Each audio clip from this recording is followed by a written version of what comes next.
Doctor काय म्हणतो? Peter श्वासन. Yes. Mic एकदा चालू करा तुमचं परत. श्वासन माईक चालू हो करून घ्या. हो, केलं केलं केलं.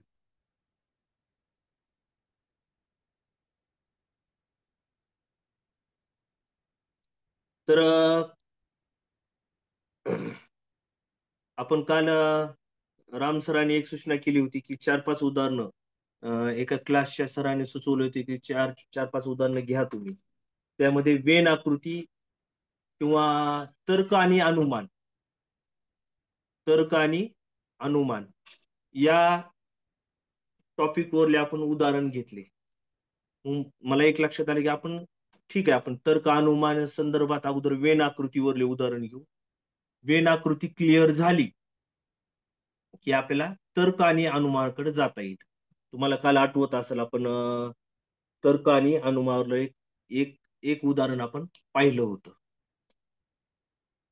तर आपण आता नवीन चॅप्टर सुरू करू, नवीन टॉपिक सुरू करू. वेन आकृती. वेन आकृती. आता वेन आकृती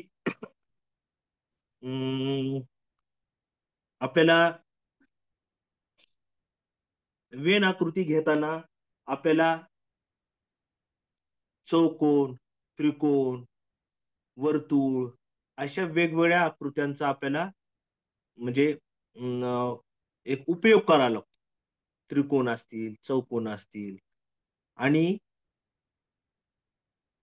वेन डायग्राम, वेन आकृती, वेन डायग्राम आपण त्याला थोडक्यामध्ये म्हणत असतो. तर अनेक वेळा वेगवेगळ्या बाजूला म्हणजे समजा क्रिकेट चालू असेल किंवा अर्थमंत्री किंवा अर्थ विभागाचा जर अहवाल आला तर त्याच्यामध्ये सुद्धा वेन डायग्राम हे दाखवलेली असते. तर ह्या भरपूर उपयोग, व्यावहारिक उपयोग वेन आकृती किंवा वेन डायग्रामामध्ये आपल्याला दिसतोय. तर वेन डायग्राम हे थोडक्यात तुम्हाला काल समजून सांगायचा प्रयत्न केला होता.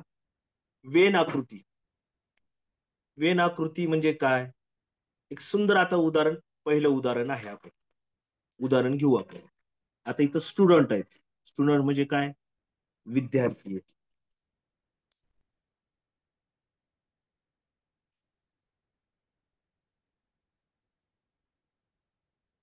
विद्यार्थी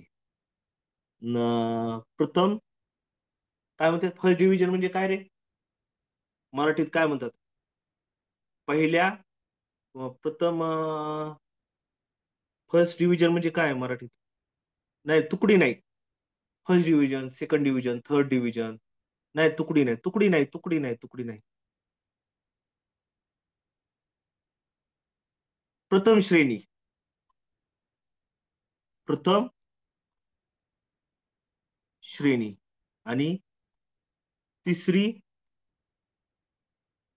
तृतीय श्रेणी, किंवा तृतीय श्रेणी, किंवा तुम्ही जे अर्थ घेतला ना ती बी काय अडचणीचं नाही बरं का.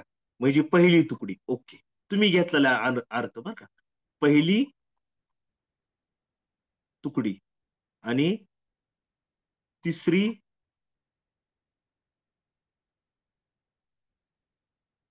तुकडी, पहिली तुकडी, तिसरी तुकडी.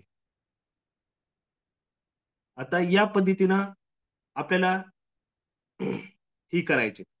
समजा आता तुम्ही पहिलं दुसरा अर्थ घेतला तेही बघू आपण. समजा विद्यार्थी आहेत. पहिली तुकडी, तिसरी तुकडी. आता विद्यार्थी काय आहे? विद्यार्थी म्हणजे सर्वात मोठा गुण, काय मोठा गुण. आणि पहिली तुकडी म्हणजे छोटा गोल आणि तिसरी तुकडी म्हणजे सेपरेट तुकडी. दोन्ही तुकड्या काय असतील? वेगवेगळ्या असतील, एकमेकांमध्ये नाही. पण ही तुकडी काय आहे? ही आहे विद्यार्थी.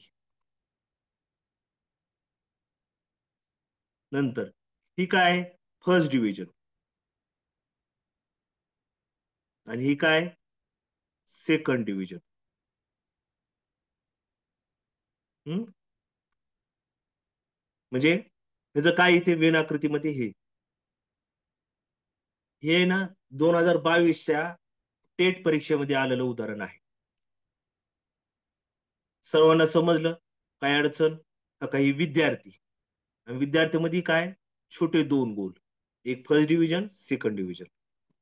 आता चला पुढं.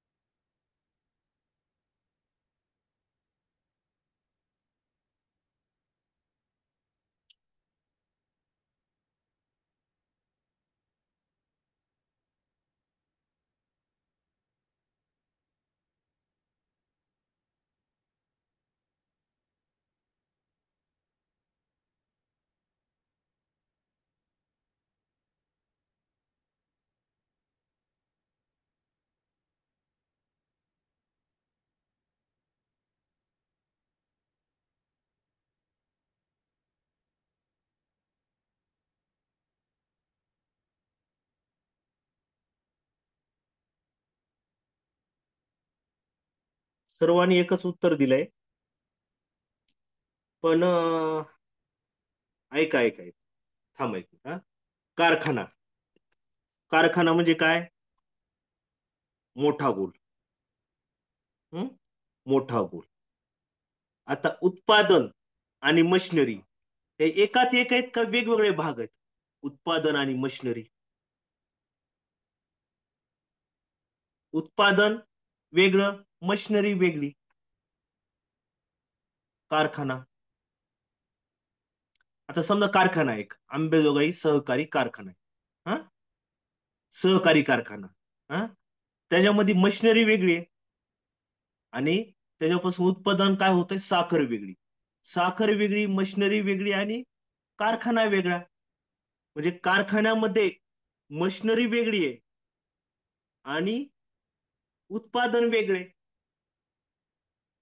पण ही कारखान्यामध्ये येणारच. ती एकात एक कसं येणार सांगा बरं मला? हे चूक आहे ना. ऑप्शन एच नाही. हे दोन्ही वेगवेगळे आहेत. डिफरंट पार्ट्स आहेत उत्पादन आणि मशिनरी. एकात एक नाही.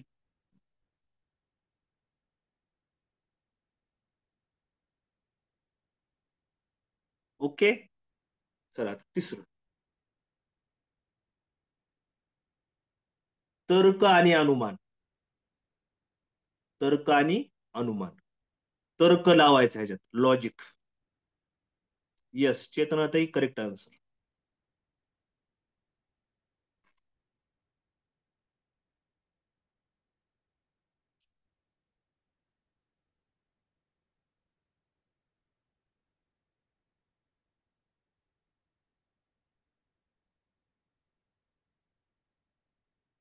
दुसऱ्याचं डी आहे.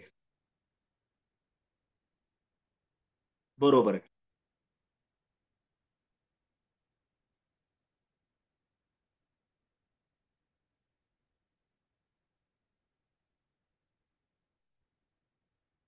बरोबर आहे. बरोबर आहे. सर अजून एक दोन विद्यार्थ्यांनी द्या, म्हणजे मी बी समजून मी सांगतो आणि पुढे बी जातो.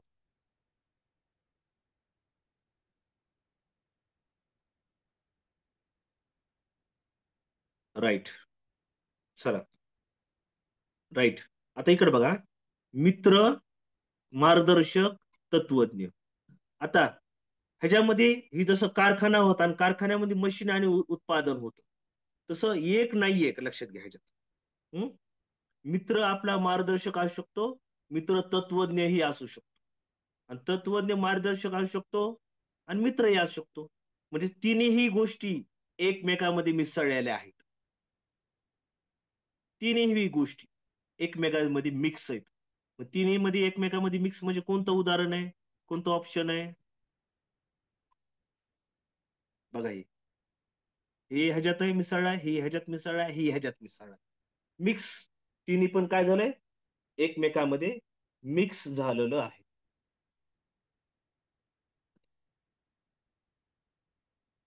ओके.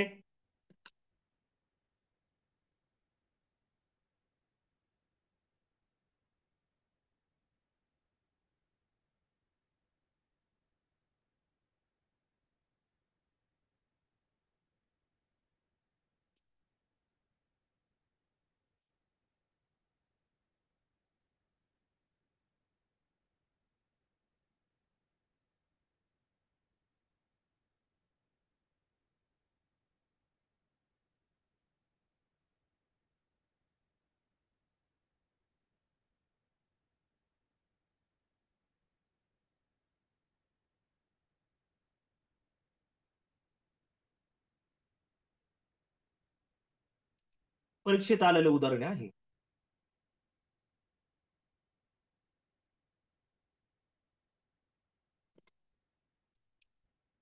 ABCD.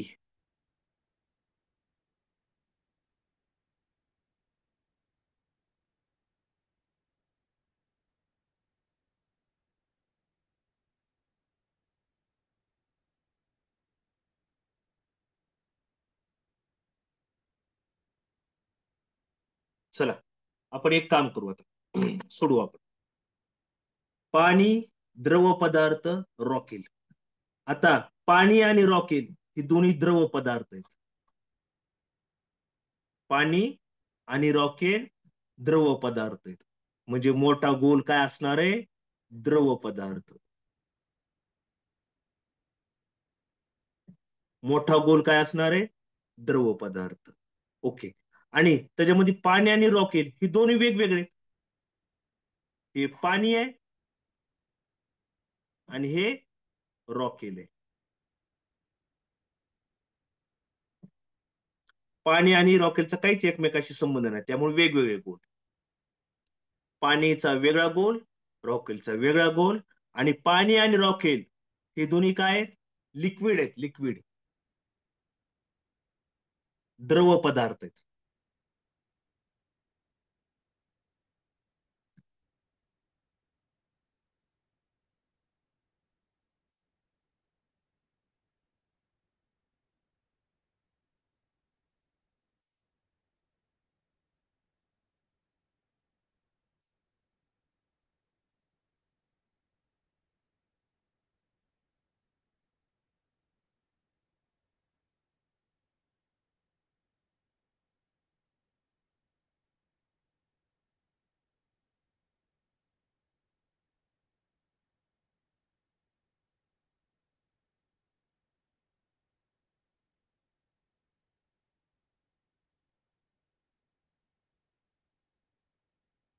ओके.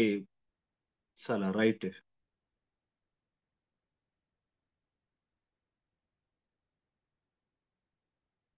राईट. बघा आता. माझं जे उत्तर आहे तीच सगळ्यांनी उत्तर दिलंय. मला जी वाटतंय. काय वाटतंय मला? जी तुम्हाला वाटतंय. काय आहे? खेळाडू. खेळाडू म्हणजे मोठा गोल. खेळाडू म्हणजे मोठा गोल. आणि खेळाडू तर कोणतेही असू शकतात. त्यात छोटा गोल म्हणजे खेळाडूचा उपप्रकार. काय हा? हॉकी खेळाडू. बरोबर आहे. आता आणि ही काय? लेखक.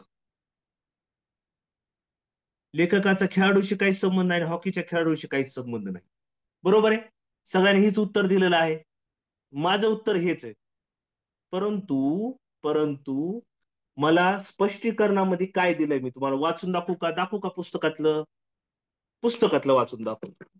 जी मला पटलेलं नाहीये, पण मला तुम्हाला दाखवणं महत्वाचं वाटतं आणि मला वाटतं पुस्तकातलंच आपण रेफर करावं.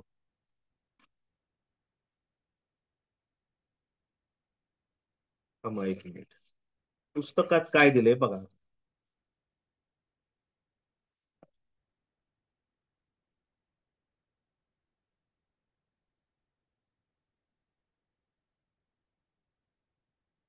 हा. हा. स्वातीताई बरोबर आहे.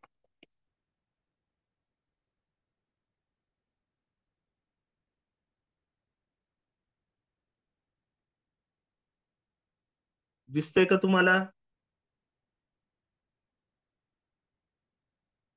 का हॉकी खेळाडू हा खेळाडूंचा भाग आहे, तर लेखक हा वेगळा घटक आहे. बरोबर आहे.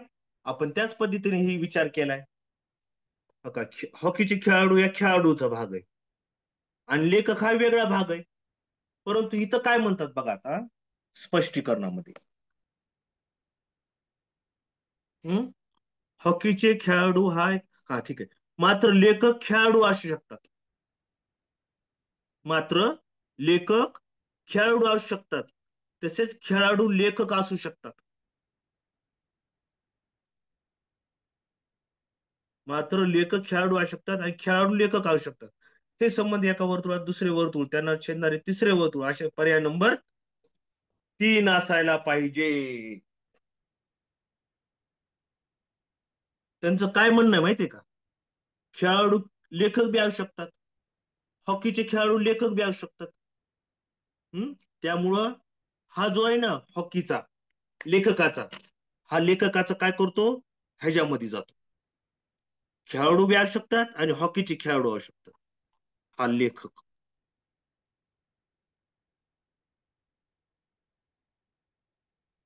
हा लेखकाचा गोल आहे. तो हॉकीचे खेळाडू त्या लेखक असू शकतात आणि या खेळाडू सुद्धा लेखक असू शकतात, असं स्पष्टीकरण दिलेलं आहे. बघा ह्याच्यावर काय बोलतात, बोलू आपण ह्याच्यावर चर्चा करू. हा ह्याच्यावर चर्चा करू आपण. काय वाटतं, हे चुकीचं आहे बरोबर आहे, काय अडचण आहे, आपण 1 मिनिट ह्याच्यावर चर्चा करू. आणि योगिता ताई, तुम्ही तुम्ही काहीतरी सांगा ह्याच्यावर, काय मत आहे, स्पष्टीकरण तुमचं.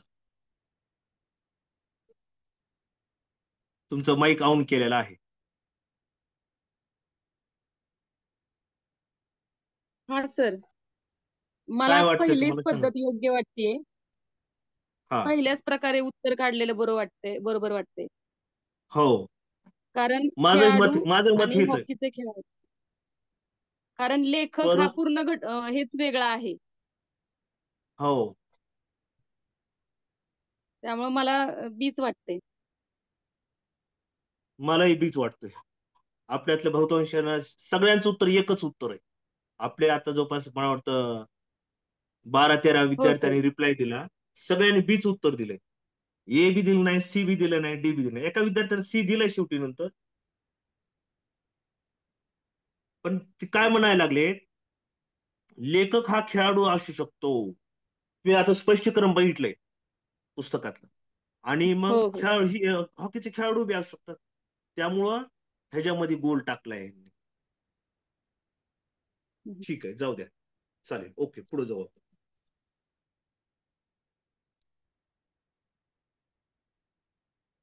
हा, ओव्हर थिंकिंग आहे, बरोबर आहे, ओव्हर थिंकिंग आहे. चला पुढचं सोडवा.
ठीक आहे, ऐका. डॉक्टर, वाचक, पुरुष. आता हे तिन्ही घटक, म्हणजे डॉक्टराचा आणि वाचकचा काही संबंध नाही ना एकमेकांमध्ये घेण्याचा. काय संबंध आहे? वाचक हा वेगळा असू शकतो ना, एकात एक घ्यायची काहीच गरज नाही ना. म्हणजे तिन्ही घटक हे वेगवेगळे आहेत. पुरुष वेगळा आहे, वाचक वेगळा आहे आणि डॉक्टर वेगळा आहे. हे वाचक, डॉक्टर आणि पुरुष, हे तिन्ही घटक वेगवेगळे आहेत.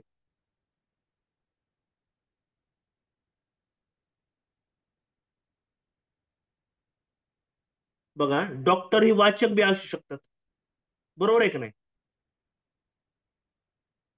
आणि वाचक पुरुष बी असू शकतात, स्त्रिया बी असू शकतात. त्यामुळे एकमेकांमध्ये नाही येत, सेपरेट. तिन्ही गोष्टी सेपरेट आहेत, वेगवेगळ्या आहेत.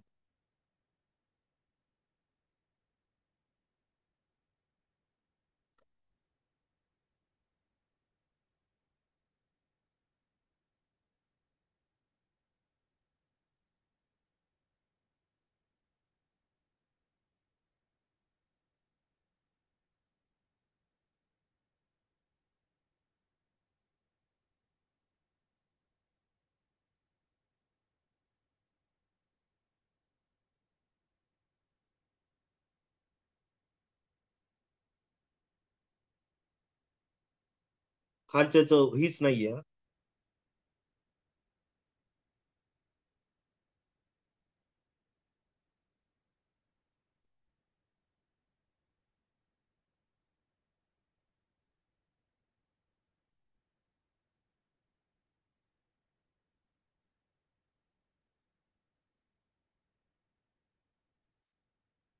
बरोबर आहे, सगळ्यांचं उत्तर एकच आलेलं आहे आणि बरोबर आहे. हा मोठा गोल आहे घर, आणि छोटे दोन गोल आहेत दरवाजा आणि खिडकी. दरवाजा आणि खिडकी. हे खालच्याच माझ्याकडून राहिले आज ह्याचं काहीतरी. पुढचे सी आहे ह्याचं उत्तर. सी आहे ह्याचं उत्तर.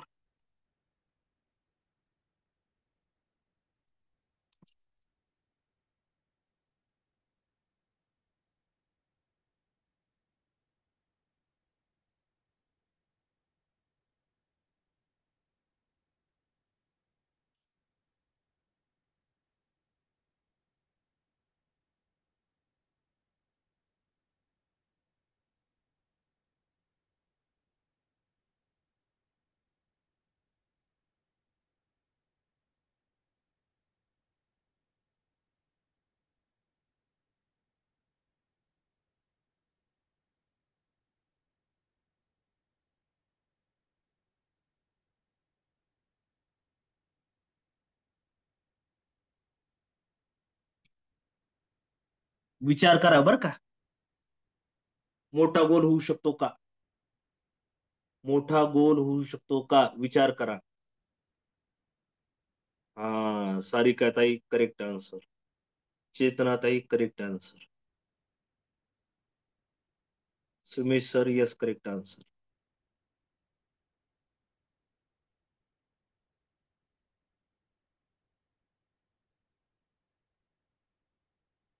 यस, नेहा ताई करेक्ट आन्सर.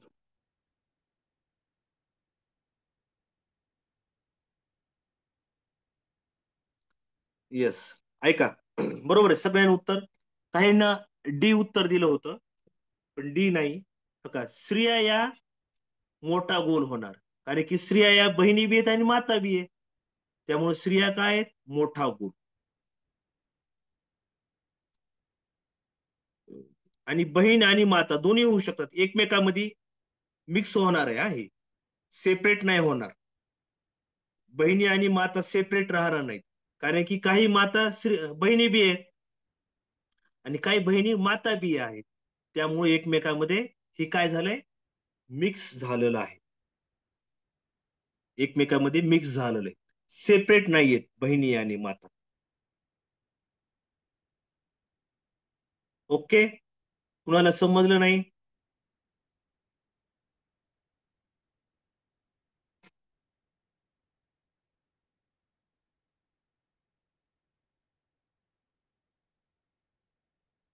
चला पुढे घ्या.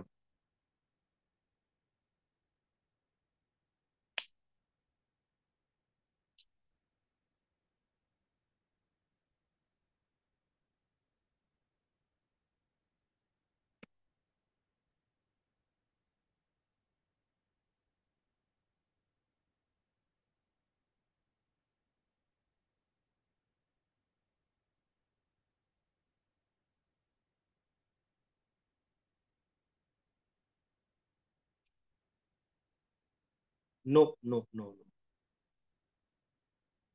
येस येस, जयश्री ताई yes correct answer. Yes, Swati ताई करेक्ट आन्सर. हे तीन घटक लक्षात ठेवा.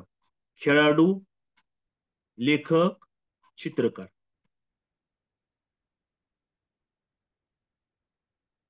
माझ्याकडले उदाहरण संपलेत. आता आपण काय करू,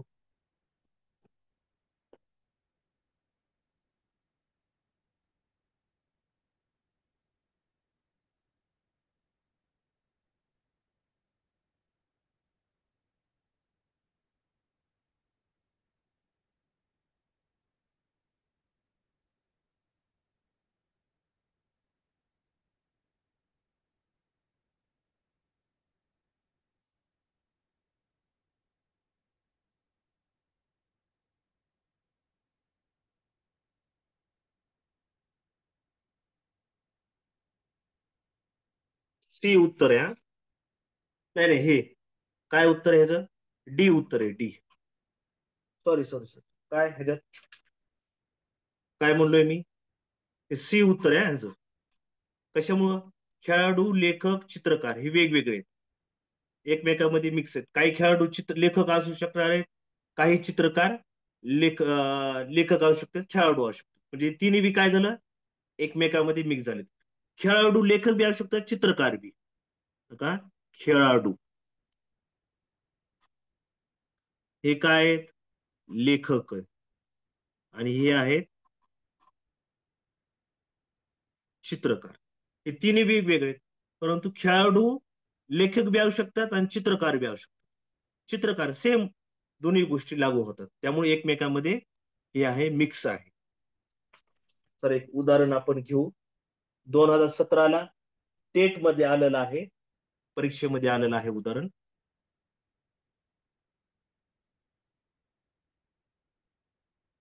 वांगे, मांस, भाज्या.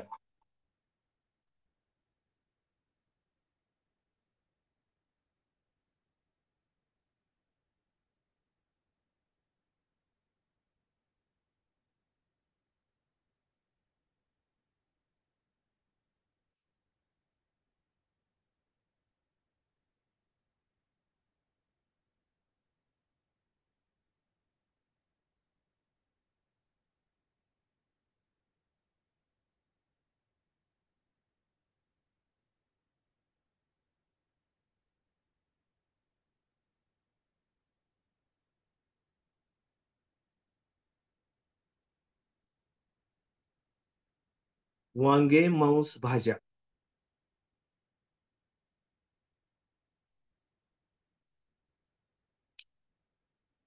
बरोबर आहे.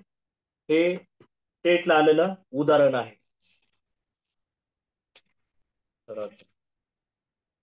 2017-18ला परीक्षेत आलेलं उदाहरण आहे.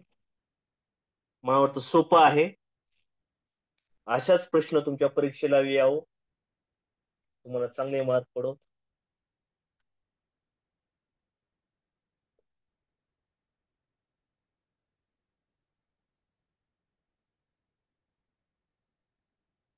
अजून एक टेटला आलेलाच प्रश्न आहे.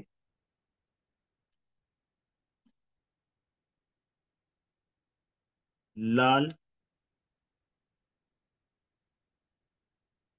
हिरवा,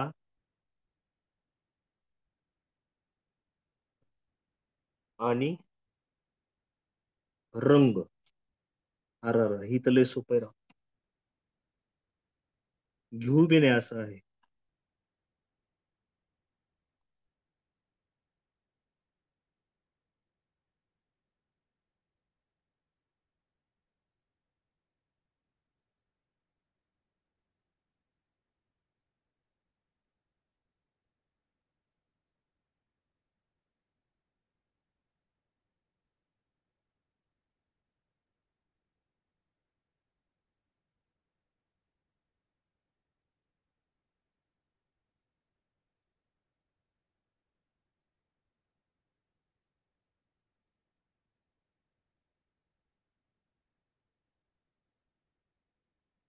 बरोबर, सर्वांनी उत्तर दिलेलं आहे.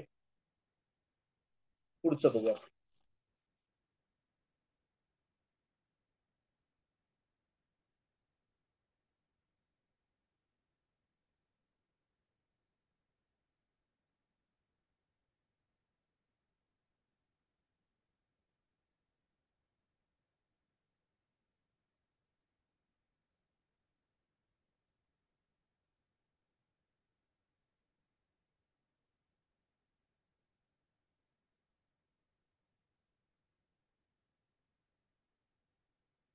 उद्या काहीतरी अवघड प्रश्न काढून सांगतो मी.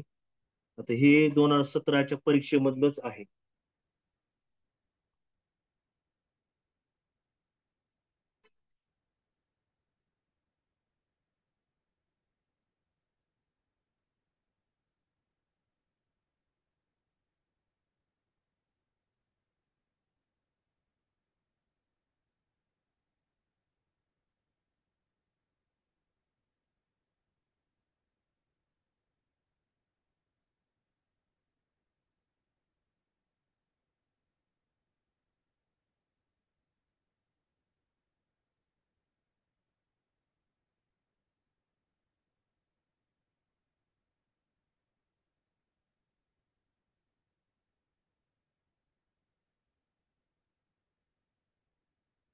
बरोबर आहे.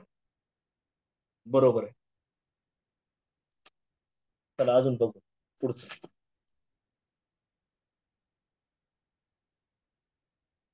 चला अजून एक हा. कोणतं आहे? ए हे. लाल हिरवा रंग ह्याचं काय? ए आहे. चला अजून एक हा.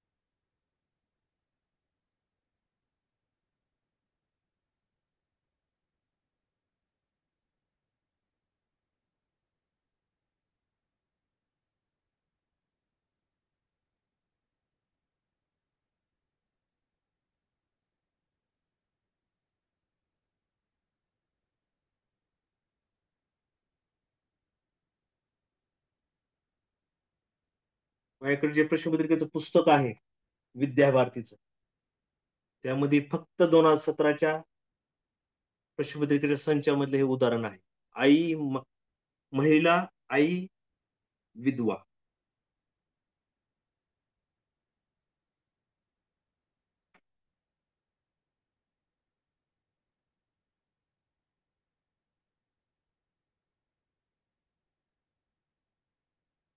बरोबर आहे. आता ही महिलाचा गोल. महिलाचा गोल.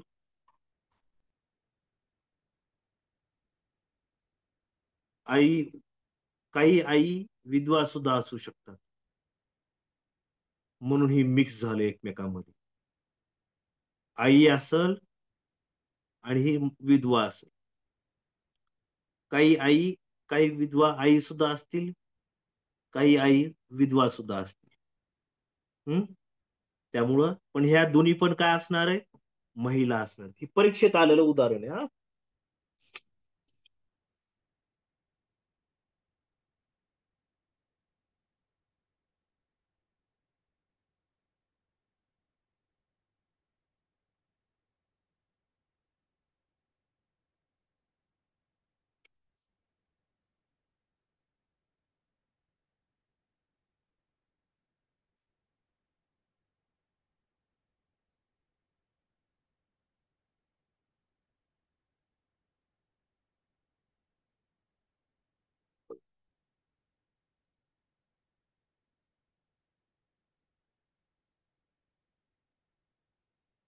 बर बर बर. ठीक आहे. ह्याच्यानंतर योग्यताई तुमचं प्रश्न घेऊ आपण हा.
विद्याताई बरोबर आहे, सविताताई बरोबर आहे.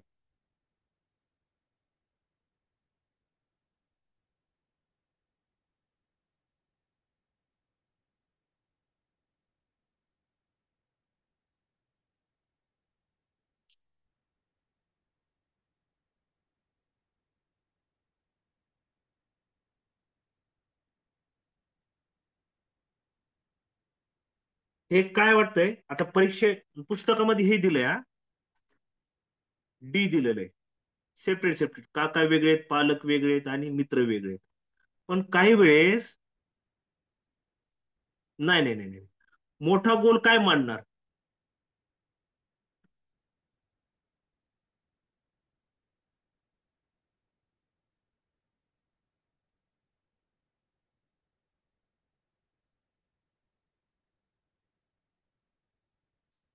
मोठा गोल काय मांडणार आपण? मोठा गोल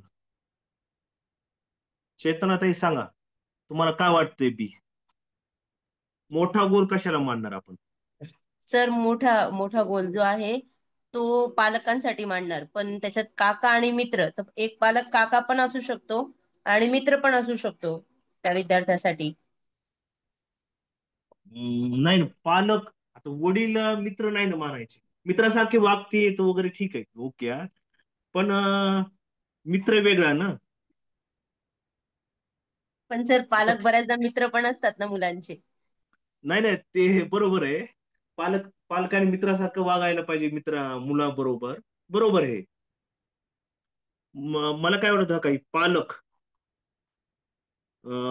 काका आणि मित्र असं पाहिजे होतं. कारण की काही पालक काका असू शकतात आणि काही काका पालक असू शकतात. ही दोघात एकमेकांमध्ये मिक्स व्हायला पाहिजे होतं. आणि मित्र हा वेगळाच पाहिजे होता. मित्र कसा एकत्र नाही ना होणार ह्याच्यामध्ये. ही नाही, तुम्ही पालक मोठा गोल केला ना,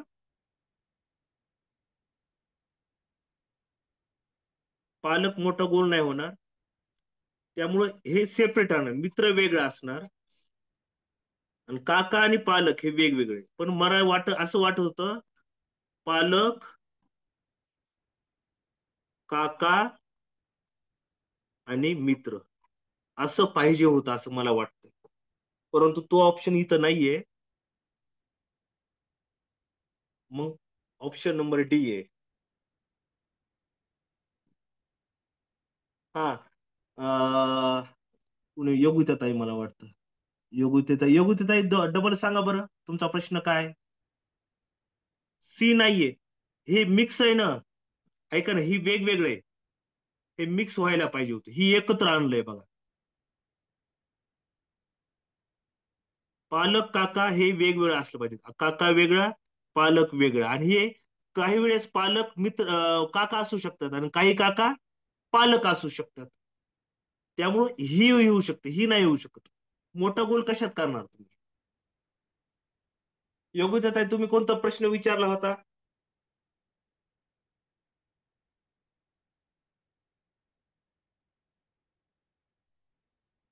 डबल टाईप करतात का? 10वीतले मुलं काहीतरी म्हणत होतं तुम्ही.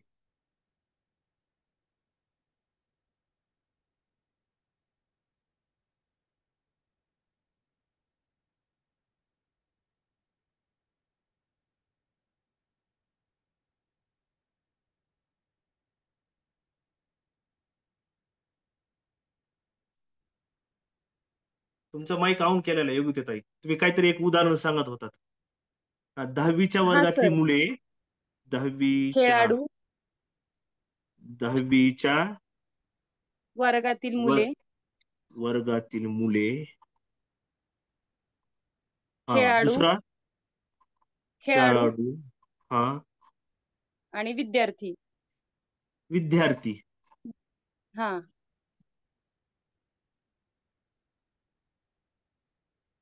विद्यार्थी,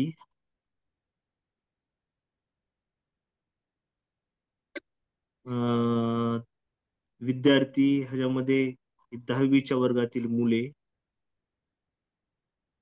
10वीच्या वर्गातील मुले आणि खेळाडू खेळाडू मला वाटतं असं येण्याची शक्यता आहे. काय वाटतंय सांगा. ते खेळाडूचा गोल आहे ना सर, हो तो विद्यार्थ्याच्या गोलामध्ये पण येईल का ऍड असं?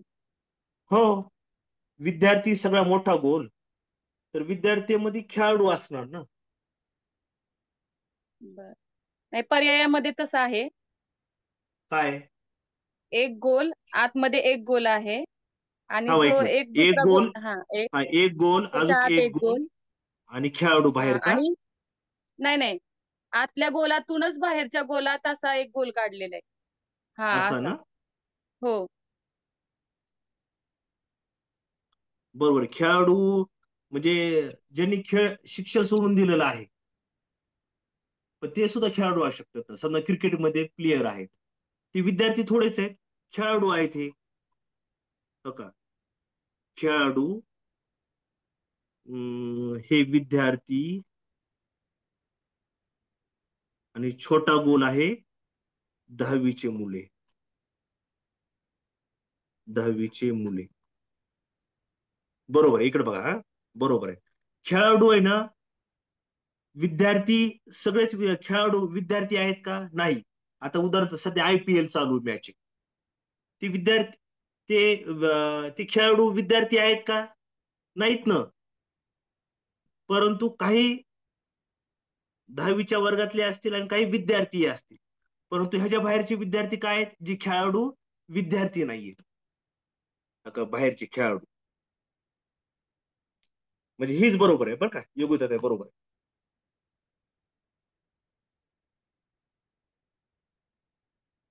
चला अजून काही. गजानन सर आलेत का. नाही अजून काही दिसत नाहीत सर. एक होईल तुमचा क्वेश्चन. एक मिनिट.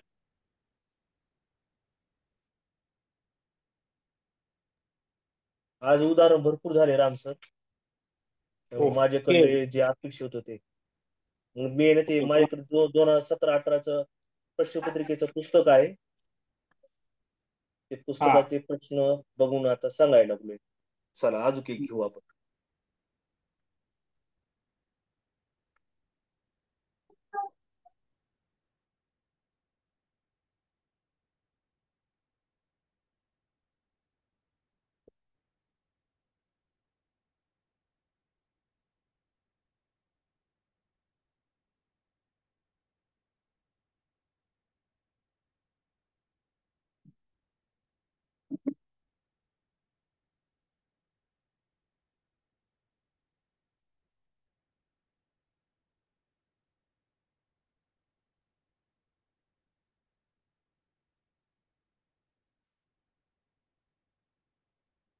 आता ही जी सांगितलेलं उदाहरण एक लक्षात घ्या. हे व्यवस्थित लक्षात घ्या. हे थोडं म्हणजे समजून घेण्यासारखंच आहे उदाहरण. हो का. हे आहेत विद्यार्थी. हा, हे आहेत 10वीचे मुले आणि ही आहे खेळाडू. लक्षात घ्या.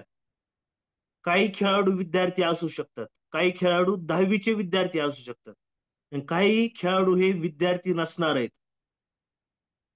हा, त्यामुळं या पद्धतीचा गोल आलेला आहे. सर्वांना समजलं काही फार महत्वाचं आहे. हे उदाहरण फार महत्वाचं आहे, व्यवस्थित समजून घ्या.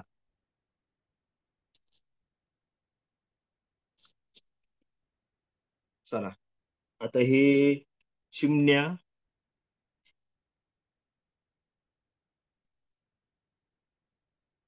पक्षी, उंदीर,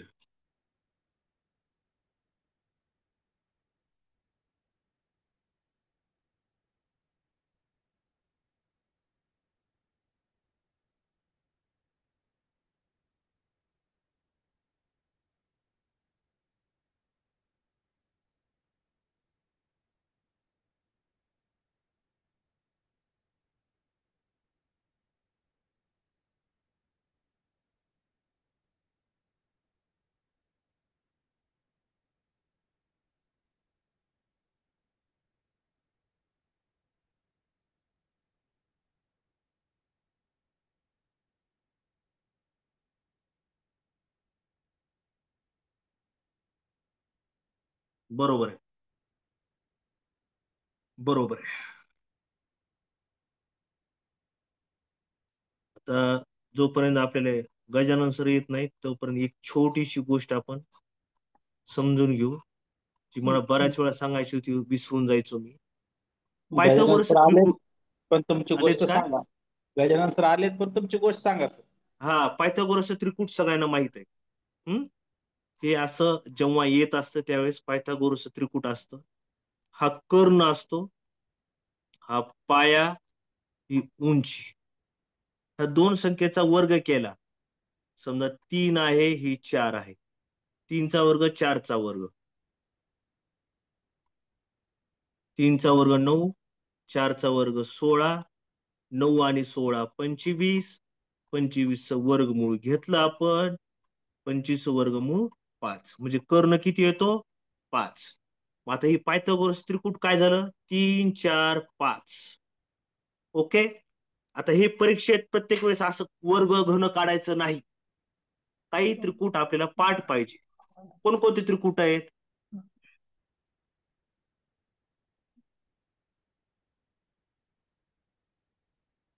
त्रिकूट आपण उद्या घेऊ. ठीक आहे.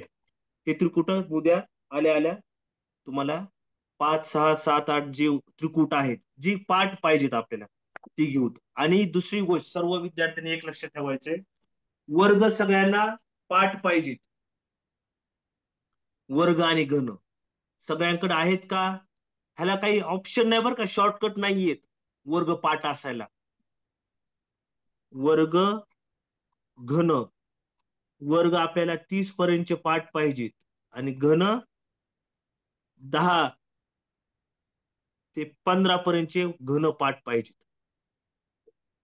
चालेल. तर आपण आता इथं थांबूत आपण. Ram sir. Yes yes, Gajanan sir keep it up. Thank you sir. Okay. Good night. नमस्कार.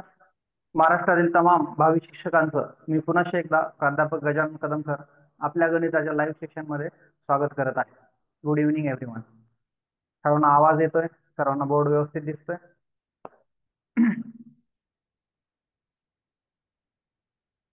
Good evening everyone.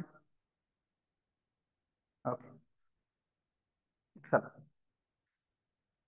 काल आपण लसावी आणि मसावी हा जो युनिट होता तो आपण कंप्लीट केलेला आहे. आज आपल्याला त्याच्या पुढचा गणितातली एक नवीन कन्सेप्ट आहे, जी जे 9वी 10वीला शिकवत असतील त्यांना हे माहीत असेल, पण ज्यांचं बॅकग्राऊंड गणिताचं नाहीये किंवा ज्यांना गणित माहीत नाहीये त्यांच्यासाठी ही थोडंसं नवीन आहे. पण जरी नवीन असलं तरी ते आपण त्याच्याशी लवकर फॅमिलियर होऊ आणि लवकरात लवकर ते सर्व समजून घेऊ. तर आपण आपल्या विषयाकडे वळू. आज आपल्याला नवीन गणिताचा एक चॅप्टर शिकायचा आहे, तो म्हणजे 3D, ज्याला इंग्लिशमध्ये प्रोग्रेशन्स म्हणतात. आणि गणितामधला असल्यामुळे अंकगणितीय प्रोग्रेशन, ज्याला अर्थमॅटिक प्रोग्रेशन असं म्हणतात, हे 9वी आणि 10वी मध्ये आहे. बऱ्याच जणांना जे टीच करत असतात त्यांना ते माहिती. आज आपल्याला तो चॅप्टर शिकायचा आहे. आता हे नाव जरी थोडं वेगळं वाटत असेल तरी तुम्हाला थोड्या वेळानं कळेल की असे गणित आपण पाहिलेले आहे, असे गणित येतात. पण आपण ती कन्सेप्ट समजून घेऊ. 3D म्हणजे काय किंवा प्रोग्रेशन्स म्हणजे काय. तर एक समोर व्याख्या दिलेली आहे. क्रमागत पदामध्ये निश्चित संबंध असेल तर त्या क्रमिकांना श्रेणी म्हणतात. क्रमागत पदामध्ये निश्चित संबंध असेल तर त्या क्रमिकांना श्रेणी असं म्हणतात. एक तर ते क्रमागत असले पाहिजेत, म्हणजे क्रमाक्रमानं असले पाहिजे. दुसरी गोष्ट, त्याच्यात निश्चित सहसंबंध असला पाहिजे, काहीतरी एक लॉजिक असलं पाहिजे की पुढची संख्या का आली, कशामुळे आली, हे लॉजिक असलं पाहिजे. याच्यावरून आपल्याला श्रेणी निश्चित करता येते. अजून श्रेणी कोणती श्रेणी आहे आणि कोणती श्रेणी नाही हे पाहू आपण. श्रेणी कोणती आहे हे पाहू, त्याच्यावरून तुम्हाला ते कळेल. उदाहरणार्थ,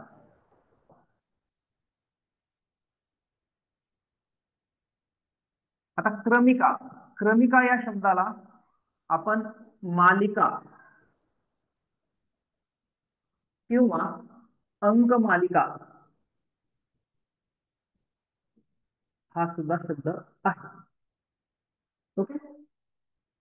आता उदाहरणार्थ श्रेणी आपण पाहू. तर त्याच्यामध्ये उदाहरण दिलेलं आहे 2, 3, 5, 8, 12. जर ही संख्या मालिका आपण पाहिली तर याच्यामध्ये एक लॉजिक आहे. सांगू शकता काय लॉजिक आहे? तर डिफरन्स जो आहे तो डिफरन्स चेक करा. ते डिफरन्स वरून लॉजिक आपल्याला सापडत. तर काय लॉजिक आहे याच्यामध्ये?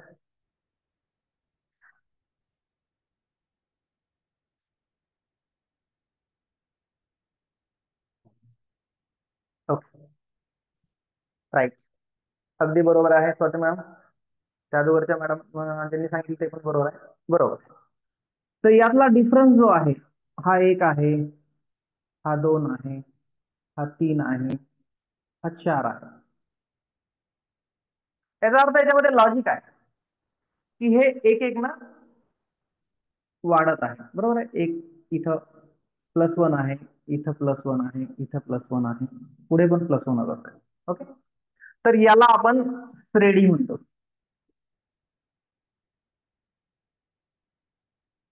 ओके. एकतर ह्या क्रमागत संख्या आहेत आणि या एका ठराविक निश्चित सहसंबंधामध्ये त्या बांधलेल्या आहेत, त्याच्यामुळे यांना आपण श्रेणी म्हणतो.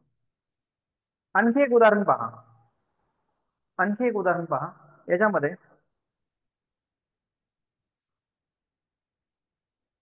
ही आहे का नाही श्रेणी ते सांगा.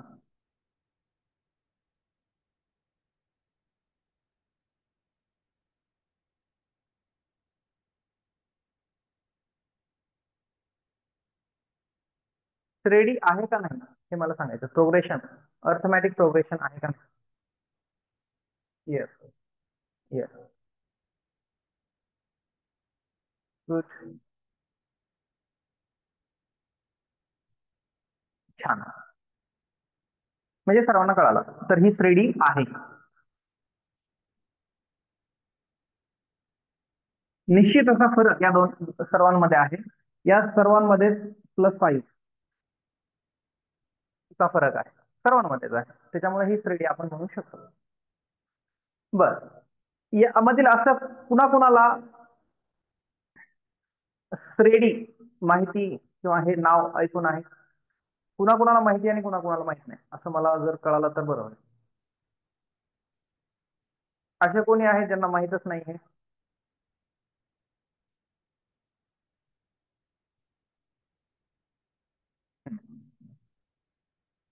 थोडं थोडं माहिती, काय म्हणतायत माहितच नाही.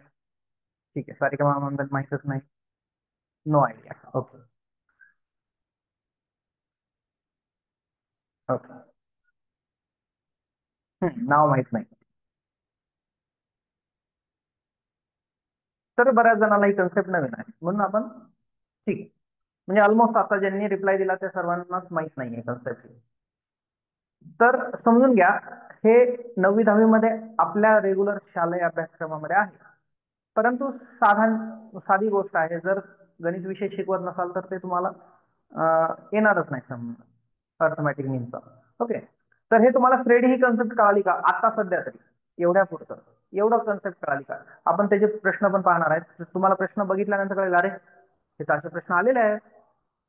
श्रेणी कन्सेप्ट कळाली का? ओके. चला. आता there are 3 types of progression. There are 3 types of progression. Which are they? The first is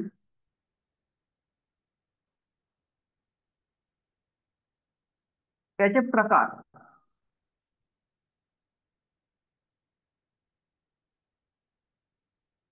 तर याचा पहिला प्रकार आहे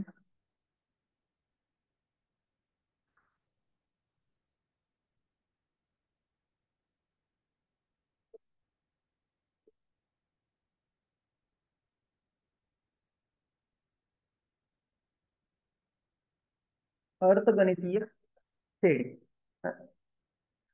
अंकगणितीय श्रेणी. त्याला अर्थमॅटिक त्याला अर्थमॅटिक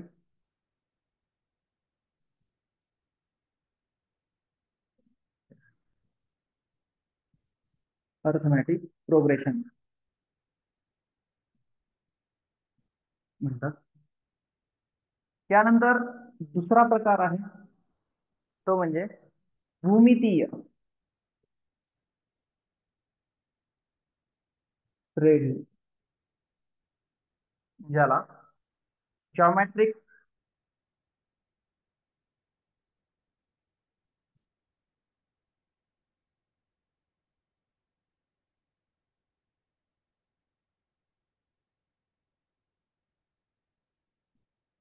प्रोग्रेशन म्हणतात. आणि तिसरा प्रकार आहे याच्यामध्ये तो म्हणजे संवादी श्रेणी. याच्यामध्ये हार्मोनिक हार्मोनिक प्रोग्रेशन.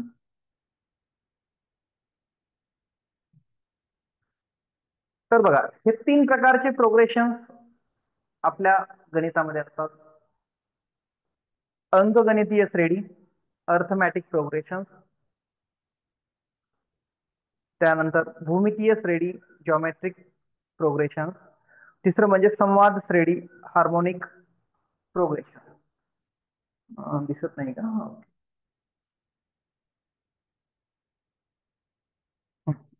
ओके. तर याच्यातलं अंकगणितीय श्रेणी ही आपल्या अभ्यासाला आहे. अंकगणितीय श्रेणी आपल्या अभ्यासाला आहे. भौमितिक श्रेणी ही पण आपल्या अभ्यासाला आहे. पण ही जी तिसरी श्रेणी आहे ती आपल्या अभ्यासाला नाही. त्याच्याबद्दल आपण जास्त काही बोलणार नाही किंवा हे आपल्याला नाहीये, हे आपण स्किप करू शकतो. परंतु वरच्या 2 ज्या आहेत त्याच्यामध्ये पण फर्स्ट जी आहे अंकगणितीय श्रेणी, दुसरी पण येते पहिली पण येते, ह्या दोन्हीही महत्वाच्या प्रोग्रेशन्स आहेत. हे दोन्हीही प्रोग्रेशन्स आपल्याला व्यवस्थित शिकायचे आहेत. अंकगणितीय श्रेणी पण शिकायची आहे आणि दुसरी भूमितीय श्रेणी पण शिकायची आहे. ओके, स्क्रीनशॉट मारून घ्या. हे बऱ्याच ठिकाणी बरेच जण स्किप करतात, परंतु नाही, आपल्याला प्रत्येक मार्क इम्पॉर्टंट आहे, त्यामुळे आपल्याला हे पण शिकायचं आहे. गणिताच्या शक्यतो जेवढ्या कन्सेप्ट आहेत त्या सगळ्या आपल्या लेक्चर्स मध्ये क्लिअर होतील, मी असा प्रयत्न करतो. ओके, समजलंय? हे फक्त समजून घ्या, हे प्रकार आहेत. आता ह्या 2 जे आहेत ते आपल्याला शिकायचे आहेत, ते पाहू. अंकगणितीय श्रेणी.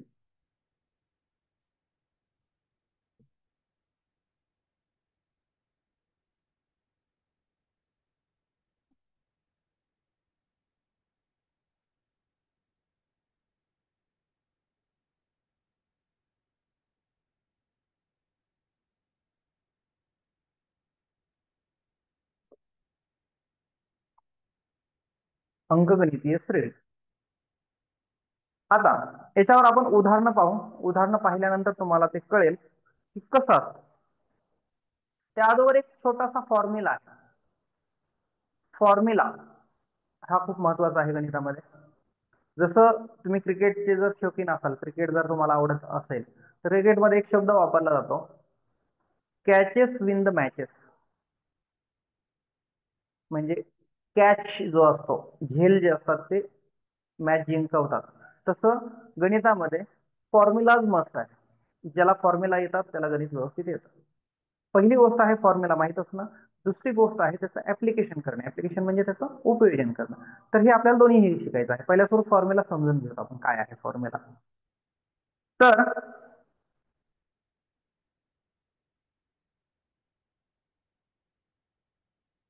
याच्यामध्ये आपल्याला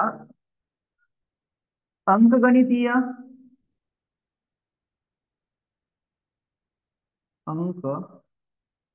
गणितीय श्रेणीमध्ये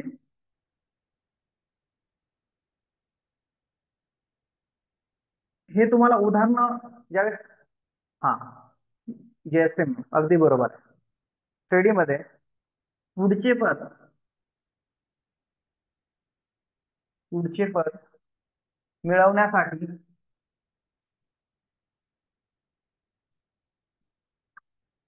पुढचे पद मिळवण्यासाठी पुढील सूत्राचा वापर केला जातो.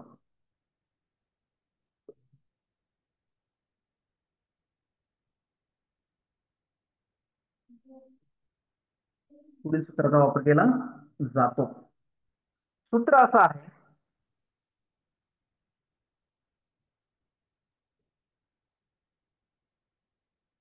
शेवटचे विचारलेले पद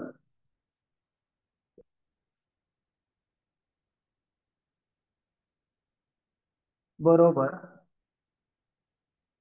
इन ब्रॅकेट ए प्लस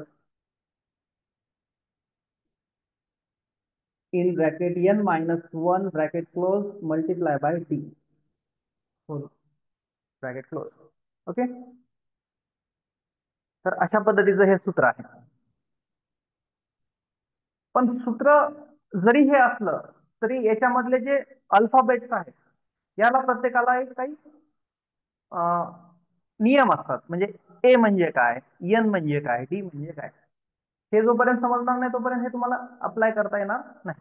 त्यामुळे समजून घ्या, इथं ए म्हणजे काय आहे, प्रथम पद आहे. ए म्हणजे काय आहे, प्रथम पद. एन म्हणजे काय आहे, विचारलेले पद.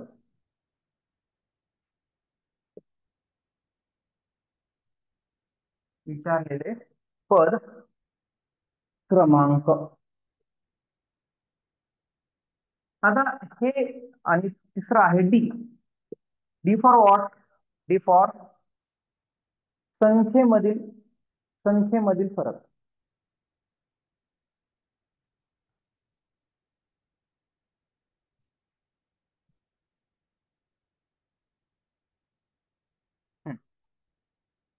हा फॉर्म्युला आहे आणि ह्याचं डिस्क्रिप्शन आहे की कशाला काय म्हणायचं. तर आपण हे व्यवस्थित दमानं घेत आहे, त्याचं कारण असं आहे की हे समजाय पाहिजे तुम्हाला. समजल्यानंतर तुम्हाला गणित बघितल्यानंतर तुम्हाला काय, अरे हे तर खूप सोपं आहे. ते सोपं आहे, परंतु आपल्याला बेसिक पासून सुरू केलं तर आपल्याला आणि व्यवस्थित समजावून सांगितलं. कसं आहे, शिकवावं व्यवस्थित, शिकवल्यानंतर ते लक्षात राहतं. कारण तुम्ही एवढे एज्युकेटेड आहे, डेफिनेटली तुम्ही एज्युकेटेड आहे, तुम्ही शिक्षक आहात, तुम्हाला थोडीशी हिंट जरी दिली तरी तुम्हाला ते कळत, त्याच्यामुळे काही प्रॉब्लेम नाही. हे अशा पद्धतीनं आहे, हे समजून घ्या, नोट डाऊन करा. स्क्रीनशॉट तुम्ही मारू शकता, पण नोट डाऊन करा. ओके, वही पेन तुमच्या जवळ असेल.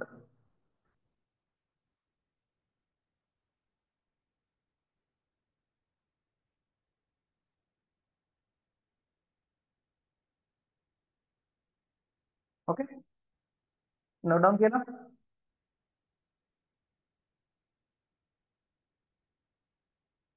ओके, चला नोट डाऊन केलं का पुढे जायला आपल्याला आपण उदाहरणं घेऊ लगेच. हे फॉर्म्युला आपल्याला अप्लाय करता केलं पाहिजे. ठीक आहे, चला हे लिहिलं का,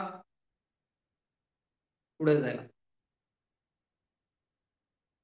तुझा रिप्लाय मस्त आहे, कारण तुझे माईक्स ऑन नाहीये. ओके, लिहिलं का. चल, हा फॉर्म्युला लक्षात ठेवा.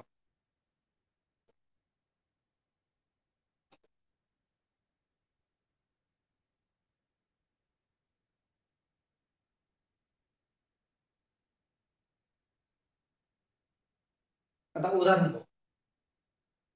प्रश्न, आता प्रश्न पाहिल्यानंतर तुम्हाला ते कळेल की असे प्रश्न पाहिलेत आम्ही पण, असं तुम्हाला कळेल.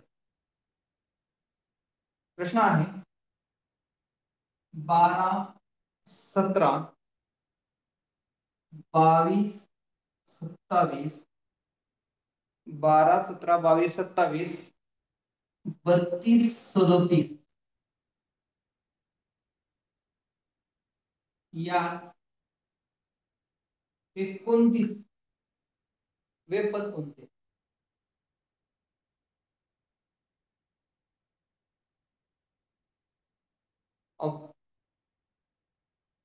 बघा, 12, 17, 22, 27, 32 37 हे कंटिन्यू आहे. त्याच्यानंतर डॉट डॉट दिलेला आहे, त्याच्या पुढे ती संख्या मालिका पुढे सुरूच आहे.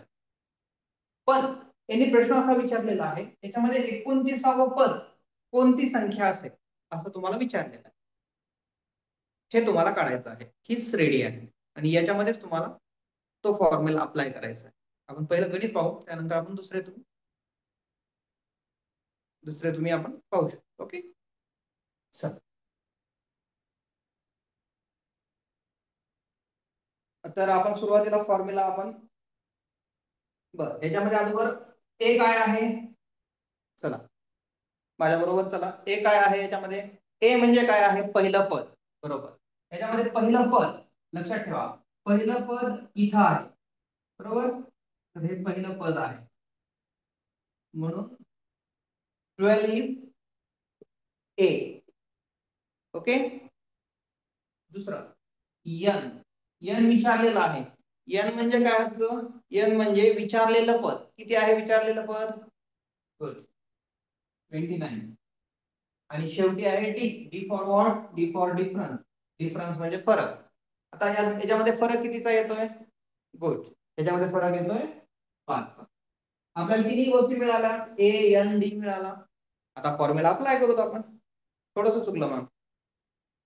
फॉर्म्युला आहे 29वे पद बरोबर, जे पद काढायचं ते लिहायचं. 29वे पद बरोबर A plus N minus 1 bracket. बरोबर, धनलक्ष्मी मॅम बरोबर आहे. चला, ए म्हणजे किती, 12 आहे, प्लस इन ब्रॅकेट एन आहे 29 मायनस 1 इंटू डी आहे 5. 12 प्लस इथे किती आले, 12 प्लस इथे आले 28 मल्टिप्लाय बाय 5.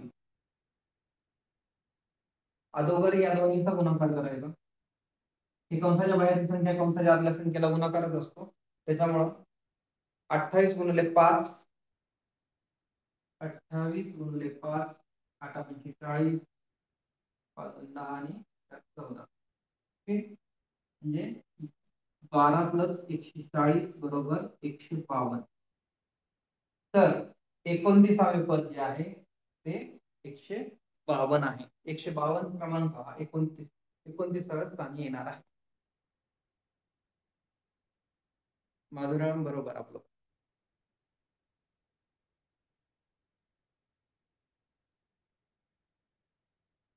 समजलं आहे,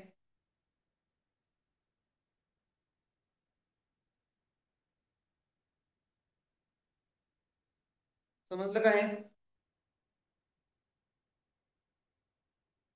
आहे ना. असे गणित पाहिले ना तुम्ही, या अगोदर पण असे गणित पाहिले असतील, परंतु त्याला श्रेणी म्हणतात. हे असं, हे नाव माहित नसेल एखाद्या वेळेस, बऱ्याच जणांना नाव माहित नसेल, पण याला श्रेणी किंवा अर्थमॅटिक प्रोग्रेशन्स म्हणतात. तर हे पण असे गणित तुम्ही पाहिले असतील, कोणत्याही परीक्षेला विचारलं जातं. हे तरी थोडं नॉर्मल आहे, याच्या पुढे विचारलं जातं आणखी, ते पण आपल्याला शिकायचं आहे. पण काय होतं की ज्यावेळेस आपल्याला हे माहित नाही, त्यावेळेस अवघड सांगण्यापेक्षा सोप्याकडून कठीणाकडे, हे आपलं सूत्र पहिल्यापासून आहे. ओके, स्किप केलं, लक्षात ठेवा, हे कोणतेच गोष्ट स्किप करू नका. आपण जी परीक्षा देतो आहे,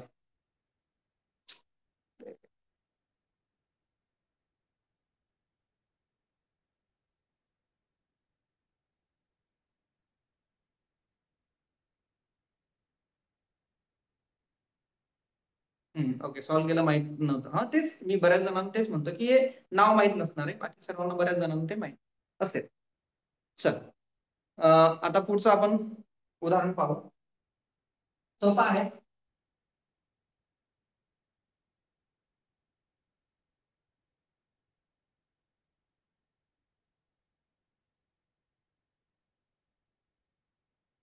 चल, 11 17, आता तुम्ही सर्वांनी करायचं. 11 17 23 29 35. 11, 17, 23, 29, 35 पुढं रेडी चालूच आहे. 21ावं पद करायचं. 21ावं पद करायचं आहे.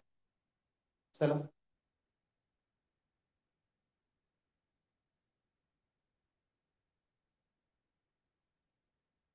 Very good.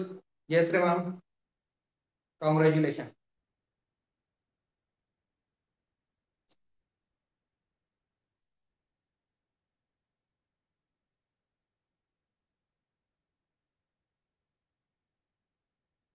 चला पटकन फास्ट.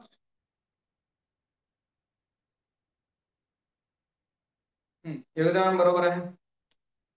सारिका मॅम आपलं पण बरोबर आहे. विद्या मॅम आपलं पण बरोबर आहे. कॉंग्रॅच्युलेशन. चला आणखी टीचर्स.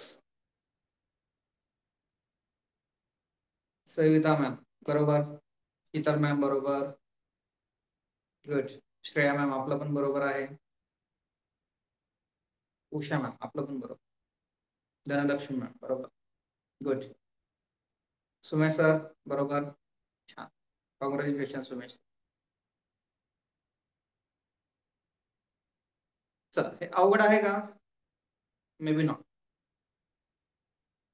आपल्याला फक्त आहे ना, नेहा मॅम आपलं पण बरोबर आहे. आपल्याला थोडंसं फॉर्म्युला आणि थोडीशी हिंट भेटली तर आपण काही सोडू शकतो जगात.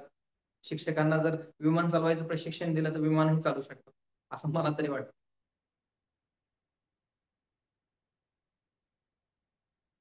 ओके, चल आपण हे पाहू. काही जणांना ज्यांना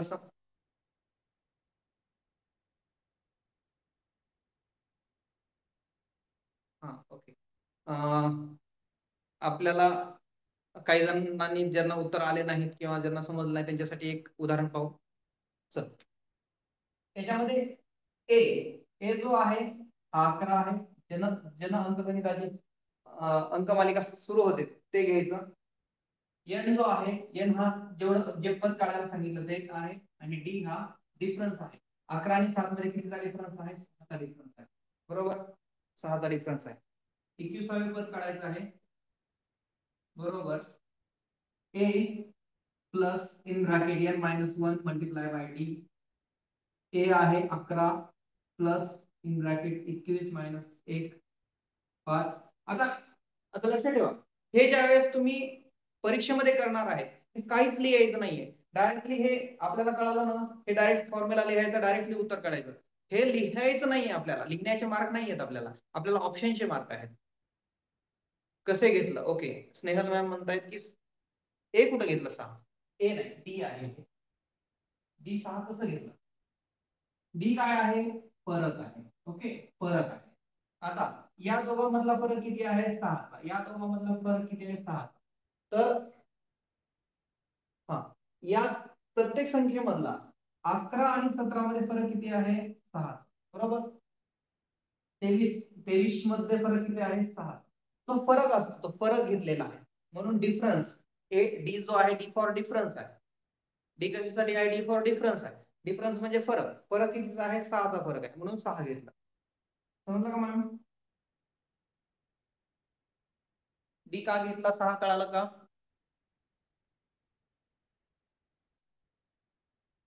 तुमच्या शंका निरसन होणं महत्वाचं आहे. ओके, चला स्नेहा मॅम समजलं आपल्याला. सर आता हे आपल्याला सिम्प्लिफाय सॉल्व करायचं आहे. 11 प्लस 21 मधून 1 गेला, 20 राहिले. 20 गुणिले 5 ब्रॅकेट 11 प्लस 20 चा 20 म्हणजे किती झाले? नाही का, सॉरी 5 6 आहे. 20 गुणिले 7 12 म्हणजे 120. उत्तर आलं 131. प्लस केलं. ओके, सॉरी तिथं 5 घेतले मी, मगाचं लक्षात राहिलं मला. 6 आहे ते, 131 उत्तर आलं. क्लिअर? समजलंय? अर्थमॅटिक प्रोग्रेशन असं म्हणतात याला, अंकगणितीय श्रेणी. गुड. पुढचं असं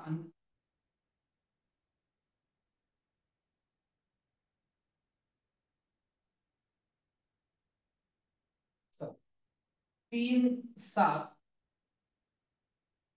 11, 15.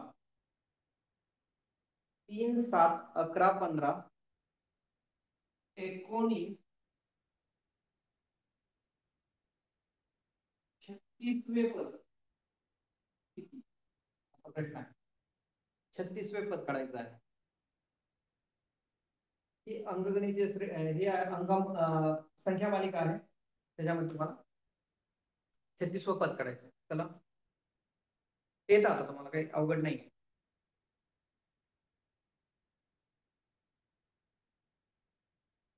गुड. स्नेहल मॅम करेक्ट आहे. योगिता मॅम आपलं पण करेक्ट आहे. माधुरी मॅम बरोबर. किशोरी मॅम बरोबर आहे आपलं.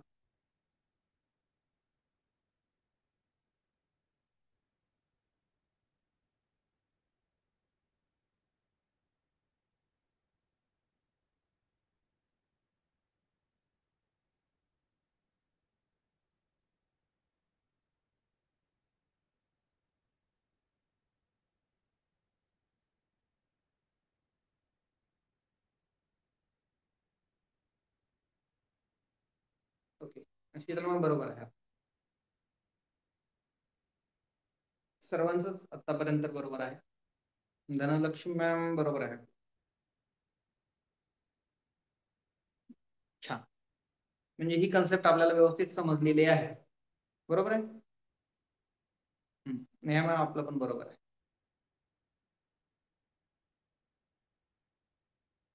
चला, बाकी आपले जर 34-35 विद्यार्थी जर ऑनलाईन असतील तर मे बी त्याच्यातल्या 50% म्हणजे किमान 15-16 विद्यार्थ्यांनी तरी फास्ट मध्ये रिप्लाय द्यायला पाहिजे. बाकी सर्वांनीच द्यायला पाहिजे, कारण आपण उगाच नाहीत बसलो. आपलं खूप मोठं काम आहे. लक्षात ठेवा, तुम्ही जर जिल्हा परिषद म्हणा किंवा शासकीय नोकरीला लागला तर तुमची जी रिस्पेक्ट असते ना, खरंच वेगळी असते. तुम्ही प्रायव्हेट मध्ये कितीही काम करा, कितीही काम करा, किंवा तुम्ही प्रायव्हेट मध्ये प्रिन्सिपल पण असा, पण तुमची एक ठराविकच प्रतिमा असते. किंवा तुम्ही कुठेही गेलात, कुठं आहे, प्रायव्हेट वर आहे, बस संपला विषय. आणि गव्हर्नमेंट असू द्या, तुमच्या नावाला जर महाराष्ट्र शासन लागलं ना, तुमच्यासारखे तुम्हीच आहे. सध्या तरी क्रेज आहे.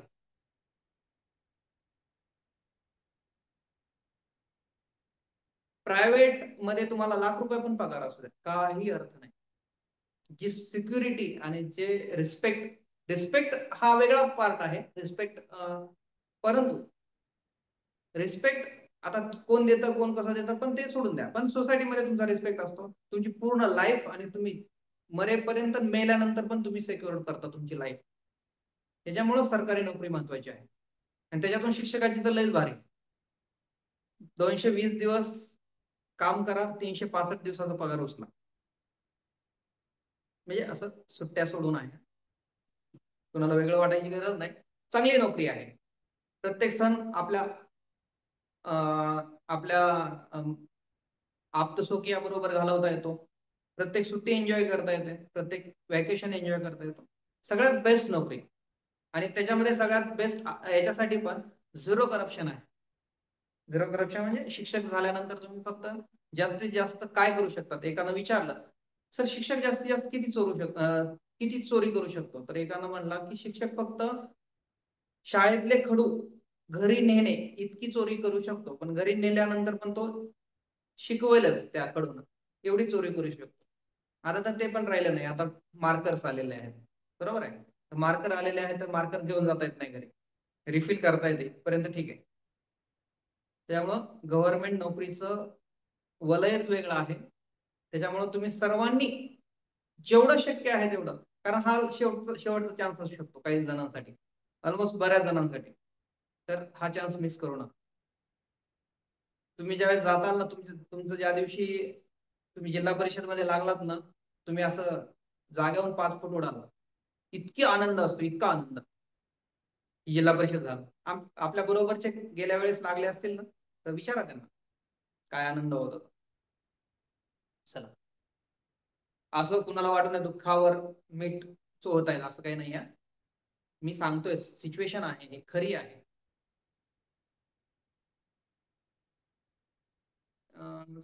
नाहीये, चालेल ना, तसं काही प्रॉब्लेम नाही. प्रॉब्लेम नाहीये म्हणजे असं आहे की 9वी 10वी 11वी 12वी याच्यासाठी तुम्ही क्वालिफाय आहेत. पण शक्यतो जिल्हा परिषदेच्या जागा काय होतात माहिती का, जिल्हा परिषदेच्या जागा ज्या असतात ते 7वी पर्यंत असतात किंवा 8वी पर्यंत असतात. मग 8वी पर्यंत जर टीईटी नसेल तर 8वी पर्यंत तुम्ही अप्लाय करू शकत नाही. मॅक्स टू मॅक्स जागा ह्या 8वी पर्यंत आहेत. पुढच्या पण जागा आहेत, नाही तसं नाही, पण पुढच्या जागा शक्यतो संस्थेवर आहे. कारण जिल्हा परिषदेमध्ये 9वी 10वी खूप कमी ठिकाणी असतं.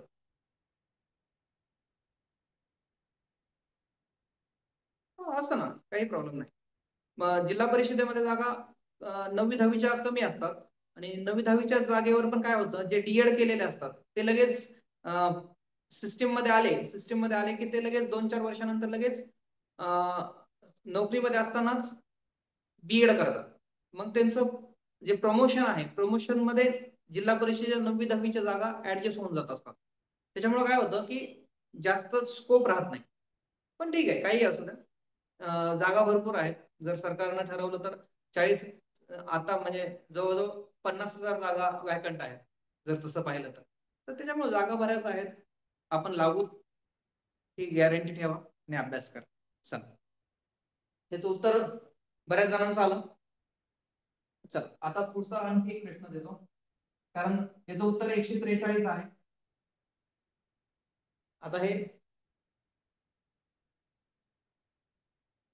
चेतना मॅम, होप्सवरच जीवन असतं, लक्षात ठेवा. होप्सवरच जीवन असतं. उम्मीद पे दुनिया कायम है असं म्हटल्यासारखं होप्स ठेवायच्या. कधीपर्यंत ठेवायचा, जोपर्यंत लागणार नाही तोपर्यंत ठेवायच्या. त्याच्यामुळे डोंट वरी. आपण जोपर्यंत एज बार होत नाहीत आणि जोपर्यंत हे सुरू आहे तोपर्यंत आपण लागणार असंच धरून चाल. तुम्ही वयाच्या 42 वर्षात जरी नोकरीला लागले आणि पुढचे 16 वर्ष जरी नोकरी केली तरी बस झालं, तुमचं भावी आयुष्य सुखात जातं.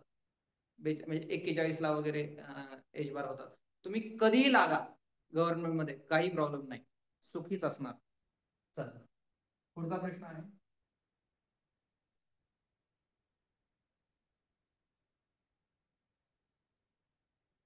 पंचवीस 27 29 31.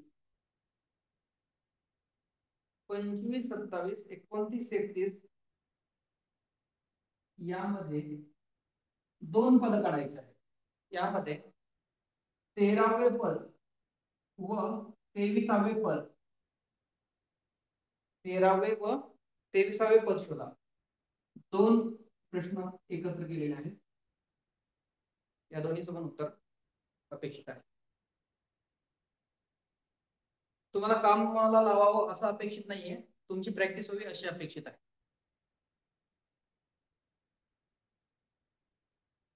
ओके, हा लास्ट क्वेश्चन.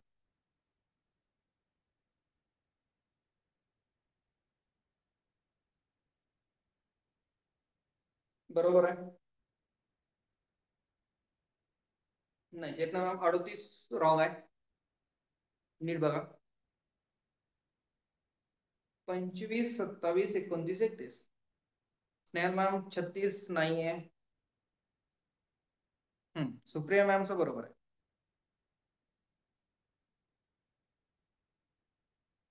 चला, हे last question. Good. Yogita ma'am आपलं बरोबर आहे दोन्ही पण. विद्या मॅम आपलं पहिलं चूक आहे, दुसरं बरोबर आहे. शीतल मॅम आपलं पहिलं बरोबर आहे, 13वं बरोबर आहे. श्रेया मॅम आपलं पण 13वं बरोबर आहे. हा, विद्या मॅम आपले दोन्ही बरोबर आहे. प्रथमेश सर दोन्ही बरोबर आहे, कॉंग्रॅच्युलेशन. सविता मॅम आपलं पहिलं चूक आहे, दुसरं बरोबर आहे. रिद्धेश सर आपलं पहिलं दुसरं दोन्ही पण बरोबर आहे. विद्या मॅम पहिलं चूक आहे, दुसरं 23. हा, ओके ओके, 23वे पद एक बरोबर आहे. सारिक मॅम बरोबर आहे आपलं दोन्ही पण. धनलक्ष्मी मॅम आपलं पण बरोबर आहे. सर किशोरी मॅम बरोबर आहे आपलं पण. सविता मॅम आपलं पण बरोबर आहे. आतापर्यंतचे सर्वच बरोबर आहे, काही जणांचे थोडेसे चुकले, करेक्ट केले त्यांनी. चल याचं उत्तर मी लिहितो. 13वे जे पद आहे, 13वे पद हे 49 आहे, 13वे पद. आणि 23वे पद जे आहे हे 69 आहे. याच्यामध्ये तुम्हाला काही कन्फ्युजन आहे का सांगा, कारण ही कन्सेप्ट आता तुम्हाला समजलेलीच आहे, फक्त याच्यामध्ये काही कन्फ्युजन आहे का हे सांगा. म्हणजे आपल्याला याच्या पुढचे शाब्दिक उदाहरणं घ्यायचे आहेत. शाब्दिक उदाहरणं महत्वाचे आहेत, म्हणजे हे पण महत्वाचंच आहे, असे प्रश्न येतात. समजलं सर्वांना?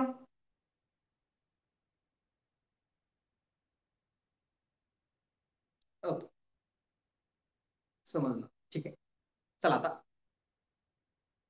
याच्यामध्ये आता आपण शाब्दिक उदाहरणं थोडेसे पाहू, कारण शाब्दिक उदाहरणं खूप महत्वाचे आहेत. प्रॉब्लेम विद्यार्थ्यांना म्हणा, आपण शिक्षकांना म्हणा, कधी लक्षात ठेवा, गणितामध्ये नंबर्स असतील तर एवढा प्रॉब्लेम येत नाही. प्रॉब्लेम येतो शब्दांना. शब्द समजले तर समजलं, कारण शाब्दिक उदाहरणामध्ये माणूस जास्त कन्फ्युज असतो. आणि टेट मध्ये, IBPS मध्ये तुम्हाला शब्दामध्येच खेळवला जातो. शब्दच उलटे सुलटे करून आपलं पार, म्हणजे काय, बऱ्याच वेळेस स्टेट मध्ये आहे ना, काही काही वेळेस तर प्रश्न वाचत नाहीत, बरेच जण वाचत नाहीत. मला वाटतं असं तुम्ही काही ज्यांनी याच्या अगोदरची टेट दिलेली आहे त्याच्यातले, मला तरी असं वाटतं तुम्ही 30 प्रश्न तर वाचलेच नसते. बघा, तुम्ही ज्यांनी दिलेले आहे त्यांना त्यांचा अनुभव असेल, 30 प्रश्न तर तुम्ही वाचलेच नाहीत, 25 तरी ऍटलिस्ट वाचलेच नाही. जसं आपण काय ते अक्कड बक्कड बंबे, त्या पद्धतीनं बऱ्याच जण अक्कड बक्कड बंबे, तसं जे असतं ना 1 2 3 4 मधला कुठला तरी एक करायचं, किंवा काही जणांनी असं दुसरं एक लॉजिक लावलं की समजा 100 प्रश्न आहेत तर 25 असतात, 25 बी असतात, 25 सी असतात, 25 डी असतात. मग आपण काय करायचं, सगळेच ती करून टाकायची. मग 2-4 तर बरोबर येतील, बाकी तर असं ए बी केल्यानंतर येणारच नाही. पण बघा, माझं असं मत आहे की ज्यावेळेस तुम्ही असे ABCD वगैरे करता ना, असं गेस ना, तर ते उत्तर बरोबरच येत नाही. तुम्ही कधी ट्राय करून बघा. त्याचं कारण असं आहे की याच्यामध्ये पॉसिबिलिटी जी आहे, किती पॉसिबिलिटी असते, समजा 2 प्रश्न आहेत, 2 ऑप्शन्स आहेत, त्याच्यामध्ये पॉसिबिलिटी किती असते, 50% पॉसिबिलिटी असते. एक तर बरोबर तरी असणार आहे, नाही चुकी तरी, 2 मधलं एक बरोबर आणि एक चूक आहे, म्हणजे 50% पॉसिबिलिटी आहे. पण जिथं 4 ऑप्शन्स असतात तिथं 25% पॉसिबिलिटी असते. 25%च तुमचं बरोबर येतं, 75% येणारच नाही. अशा पद्धतीचं असतं. आता ते ज्यावेळेस शेवटी आपण तुम्हाला सांगू की काय करायचं नेमकं, ते लास्टला 11th आवरला शक्यतो आपल्याला ट्राय करायचं आहे. आपण 120 मिनिटांमध्येच 200 प्रश्न सोडवणार आहेत. ओके, चल आता हा प्रश्न पहा.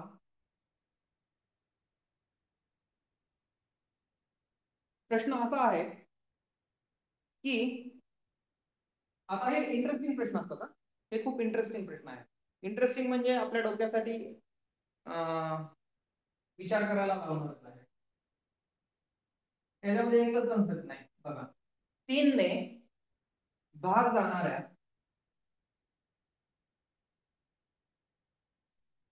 3 अंकी,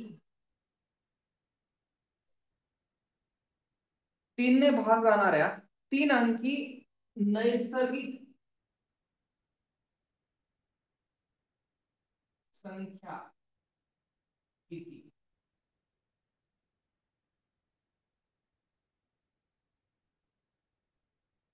असा प्रश्न आहे.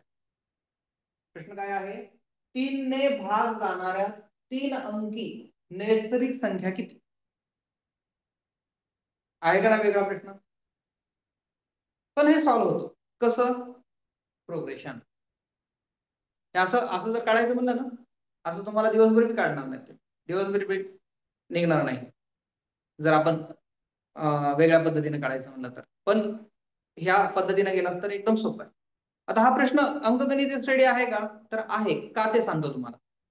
बघा, याच्यामध्ये कशा पद्धतीने श्रेणी तयार होते. आता पहिला सुरू, एक नैसर्गिक संख्या ही कन्सेप्ट तुम्हाला माहिती असायला पाहिजे. नैसर्गिक संख्या म्हणजे काय, ज्या मूळ संख्या असतात, उदाहरणार्थ 1च्या पुढच्या सर्व संख्या 1 2 3 4 पासून अनंतापर्यंतच्या सर्व संख्या ही नैसर्गिक संख्या असतात. पहिली कन्सेप्ट क्लिअर. नैसर्गिक संख्या म्हणजे काय.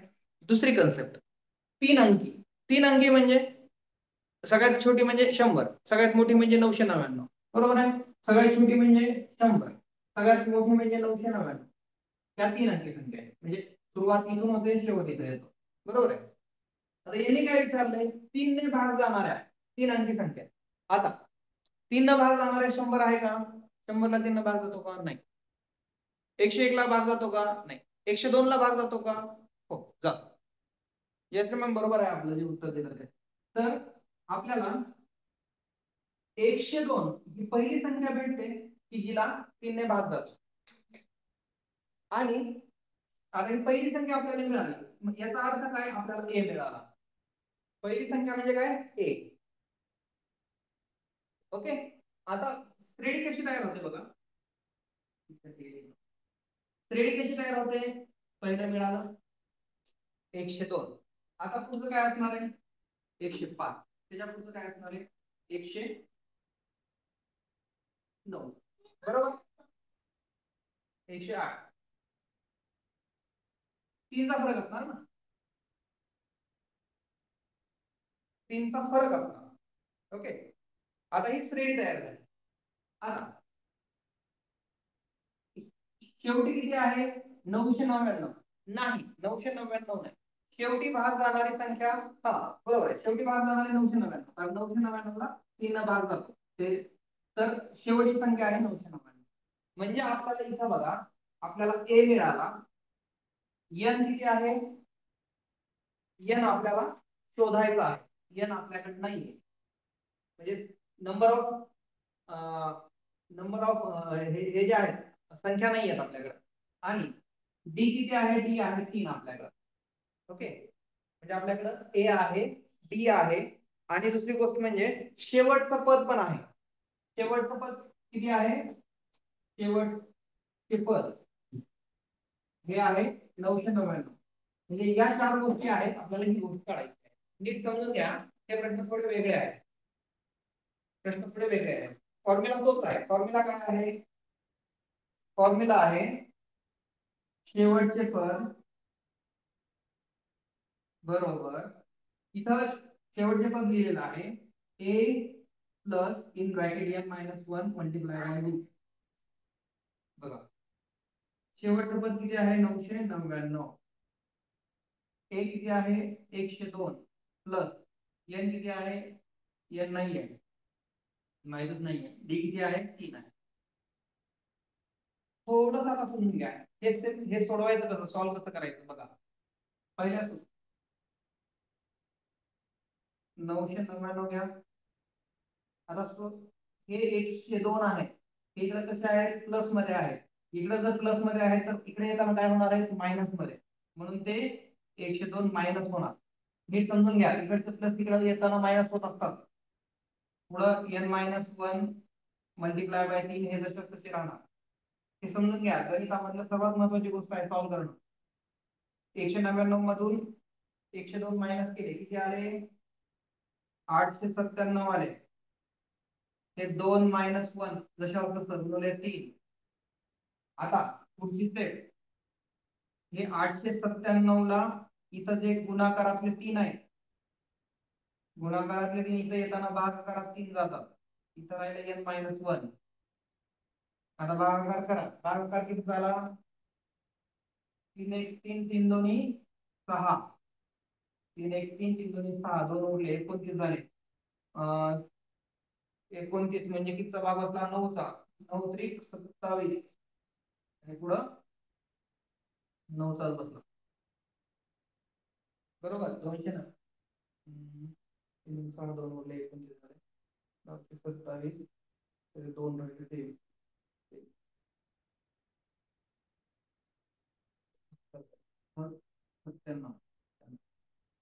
बरोबर. 299 चा भाग बसला, इथं n - 1 आला. आता शेवटी काय, हे प्लस -1 जे आहे हे इकडे येणार. 299 - 1 आहे, इकडे +1 होणार, इथं n येणार. इथं 299 + 1 म्हणजे 300 झाले. n बरोबर इथं यांची किंमत आली 300. इथे n किती आला 300. म्हणजे आपल्याला असं म्हणता येईल 3 ने भाग जाणाऱ्या 3 अंकी नैसर्गिक संख्या किती आहेत 300. 300 संख्या अशा आहेत की ज्याला 3 न भाग जातो. कुठच्या म्हणजे 100 पासून 999 पर्यंत. हे असं कॅल्क्युलेशन करता येईल का नाही, पण अशा पद्धतीने सोडवता येतं. बघा हे येतं. इथं कुणाला कोणत्या स्टेपला समजलं नाही का सांगा.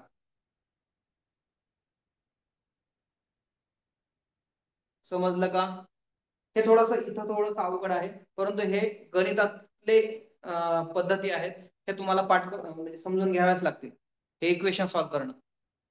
कुठं समजलं नाही तर विचारा, मी सांगतो.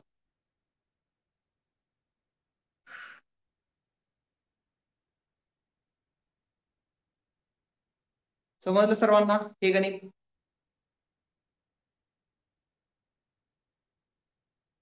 माधुर्यामध्ये समजलं. आणखी कोणी आहे का ज्याला समजलं नाही? Yes, good.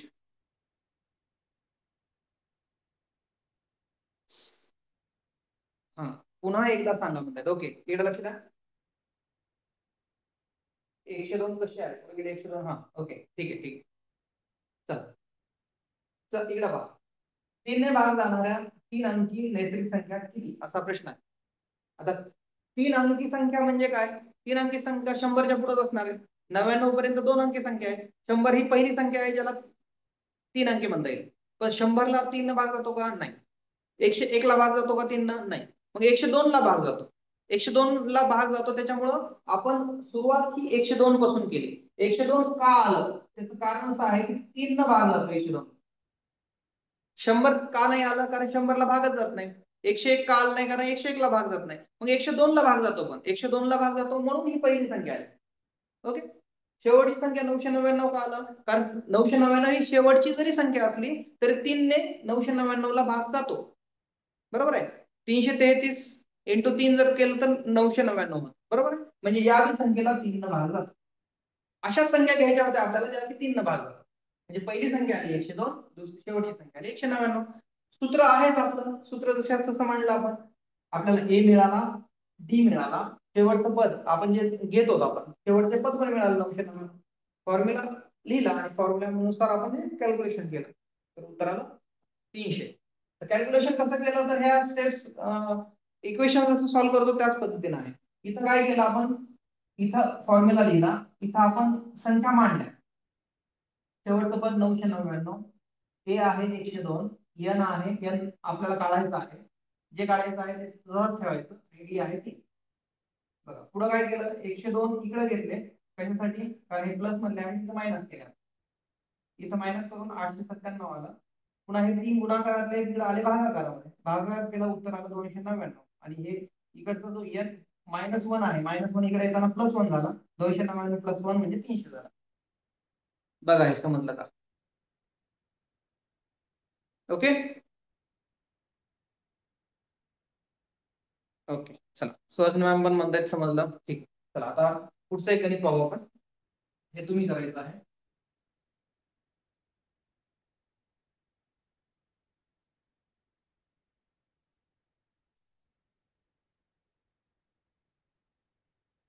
सहाने भाग जाणाऱ्या 3 अंकी एकूण संख्या किती?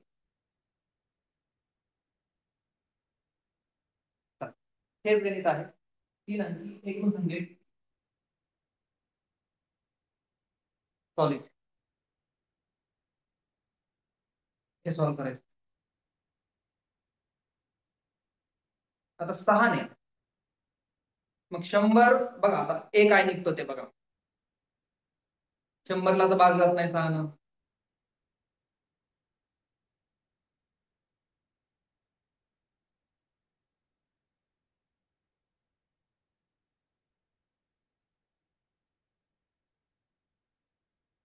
असंच गणित आहे.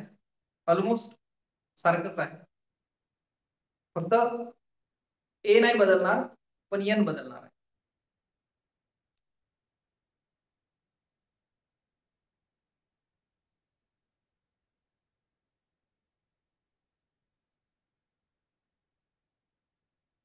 दुसरं एक लॉजिक आहे त्याच्यामध्ये.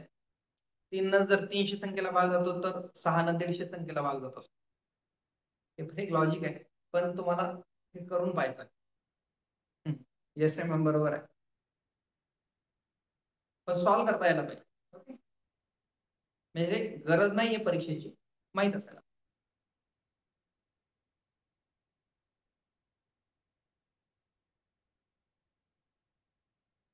चला थोडस मदत करतो. हे आहे 102,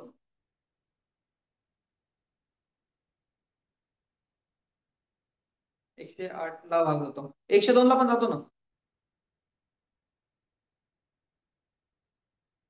102 ला भाग जातो, 6 ने 102 ला भाग जातो. आणि n काढायचा आहे आपल्याला. डी आहे आपल्याकडं 6 आहे, म्हणजे 6 डिफरन्स येणार आहे. हो बरोबर. आणि जे शेवटचं पद जे आहे, शेवटचे पद हे 996 येणार आहे, कारण 999 ला 6 ने भाग जात नाही, 996 ला 6 ने भाग जातो, म्हणून ह्या एवढ्या संख्या आल्या. आता तुम्ही काढा, फॉर्म्युला पण आहे.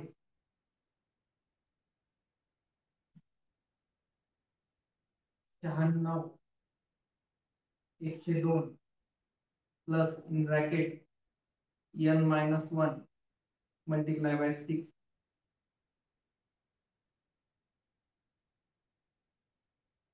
हे सॉल्व करायचं just तुम्हाला.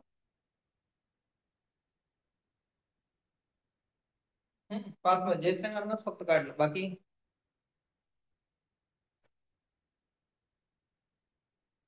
चला एक शेवटचे 5 मिनिटं आहेत फक्त.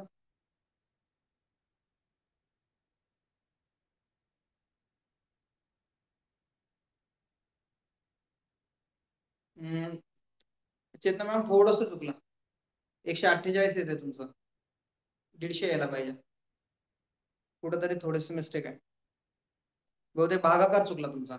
हा किशोर मॅम बरोबर आहे.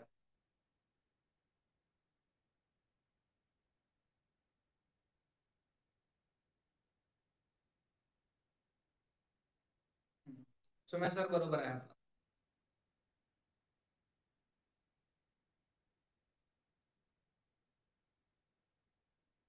आपलं पण बरोबर आहे. गुड.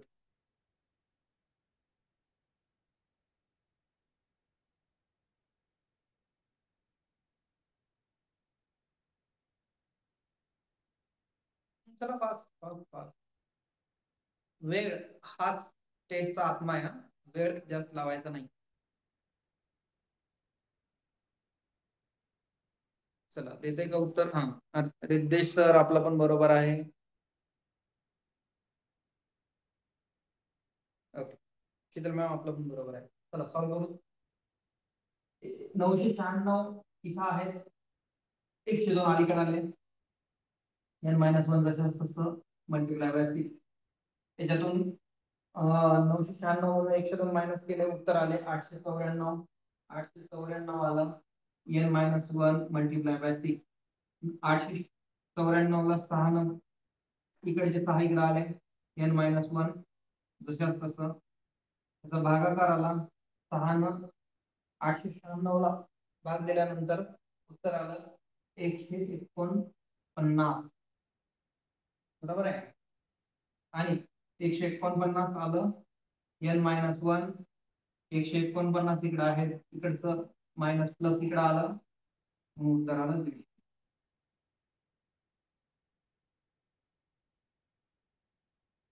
ओके, इथं आपलं हे गणित संपलं.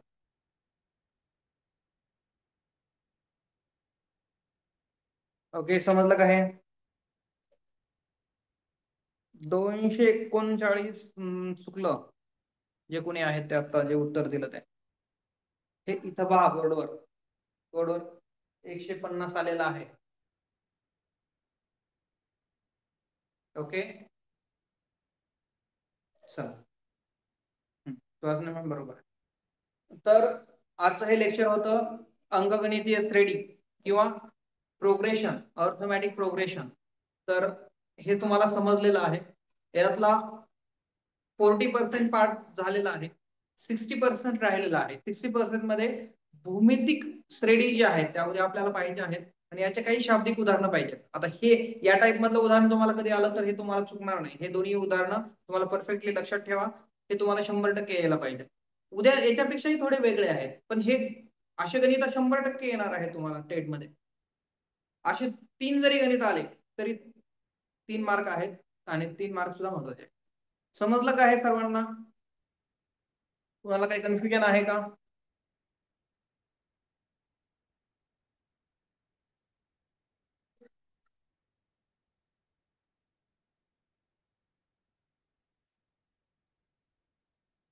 हा, कुणाला काही कन्फ्युजन असलं तर सांगा पटकन. आपण वेळ होत आहे, 10-20 झालेले आहेत. कुणाला काही कन्फ्युजन असलं तर विचारा. समजलं का हे आता नवीन कन्सेप्ट? तुम्हाला तुमच्यापर्यंत रूट लेवलला जाऊन हा, no confusion sir. Okay, definitely तेच महत्वाचं आहे. समजतं, चालेल. Sumesh sir thank you. Yes Sarita ma'am thank you. चला, ओके. सर्वांना ही कन्सेप्ट समजली श्रेणी? असे आता उद्या जरा आणखी शाब्दिक उदाहरणं वेगवेगळे आपण पाहणार आहेत. ओके, सर्वांना गुड नाईट. अभ्यास करा व्यवस्थित आणि हा शेवटचा अटेम्प्ट आहे असं समजा. संख्येला भाग जाणार कशा? हा, ओके ठीक आहे. उद्या ते आपण पण बघू संख्येला भाग कसा. डायरेक्टली भाग घालायचा काही प्रॉब्लेम नाही, तरी पण तुम्हाला सांगतो काही प्रॉब्लेम. Okay, good night.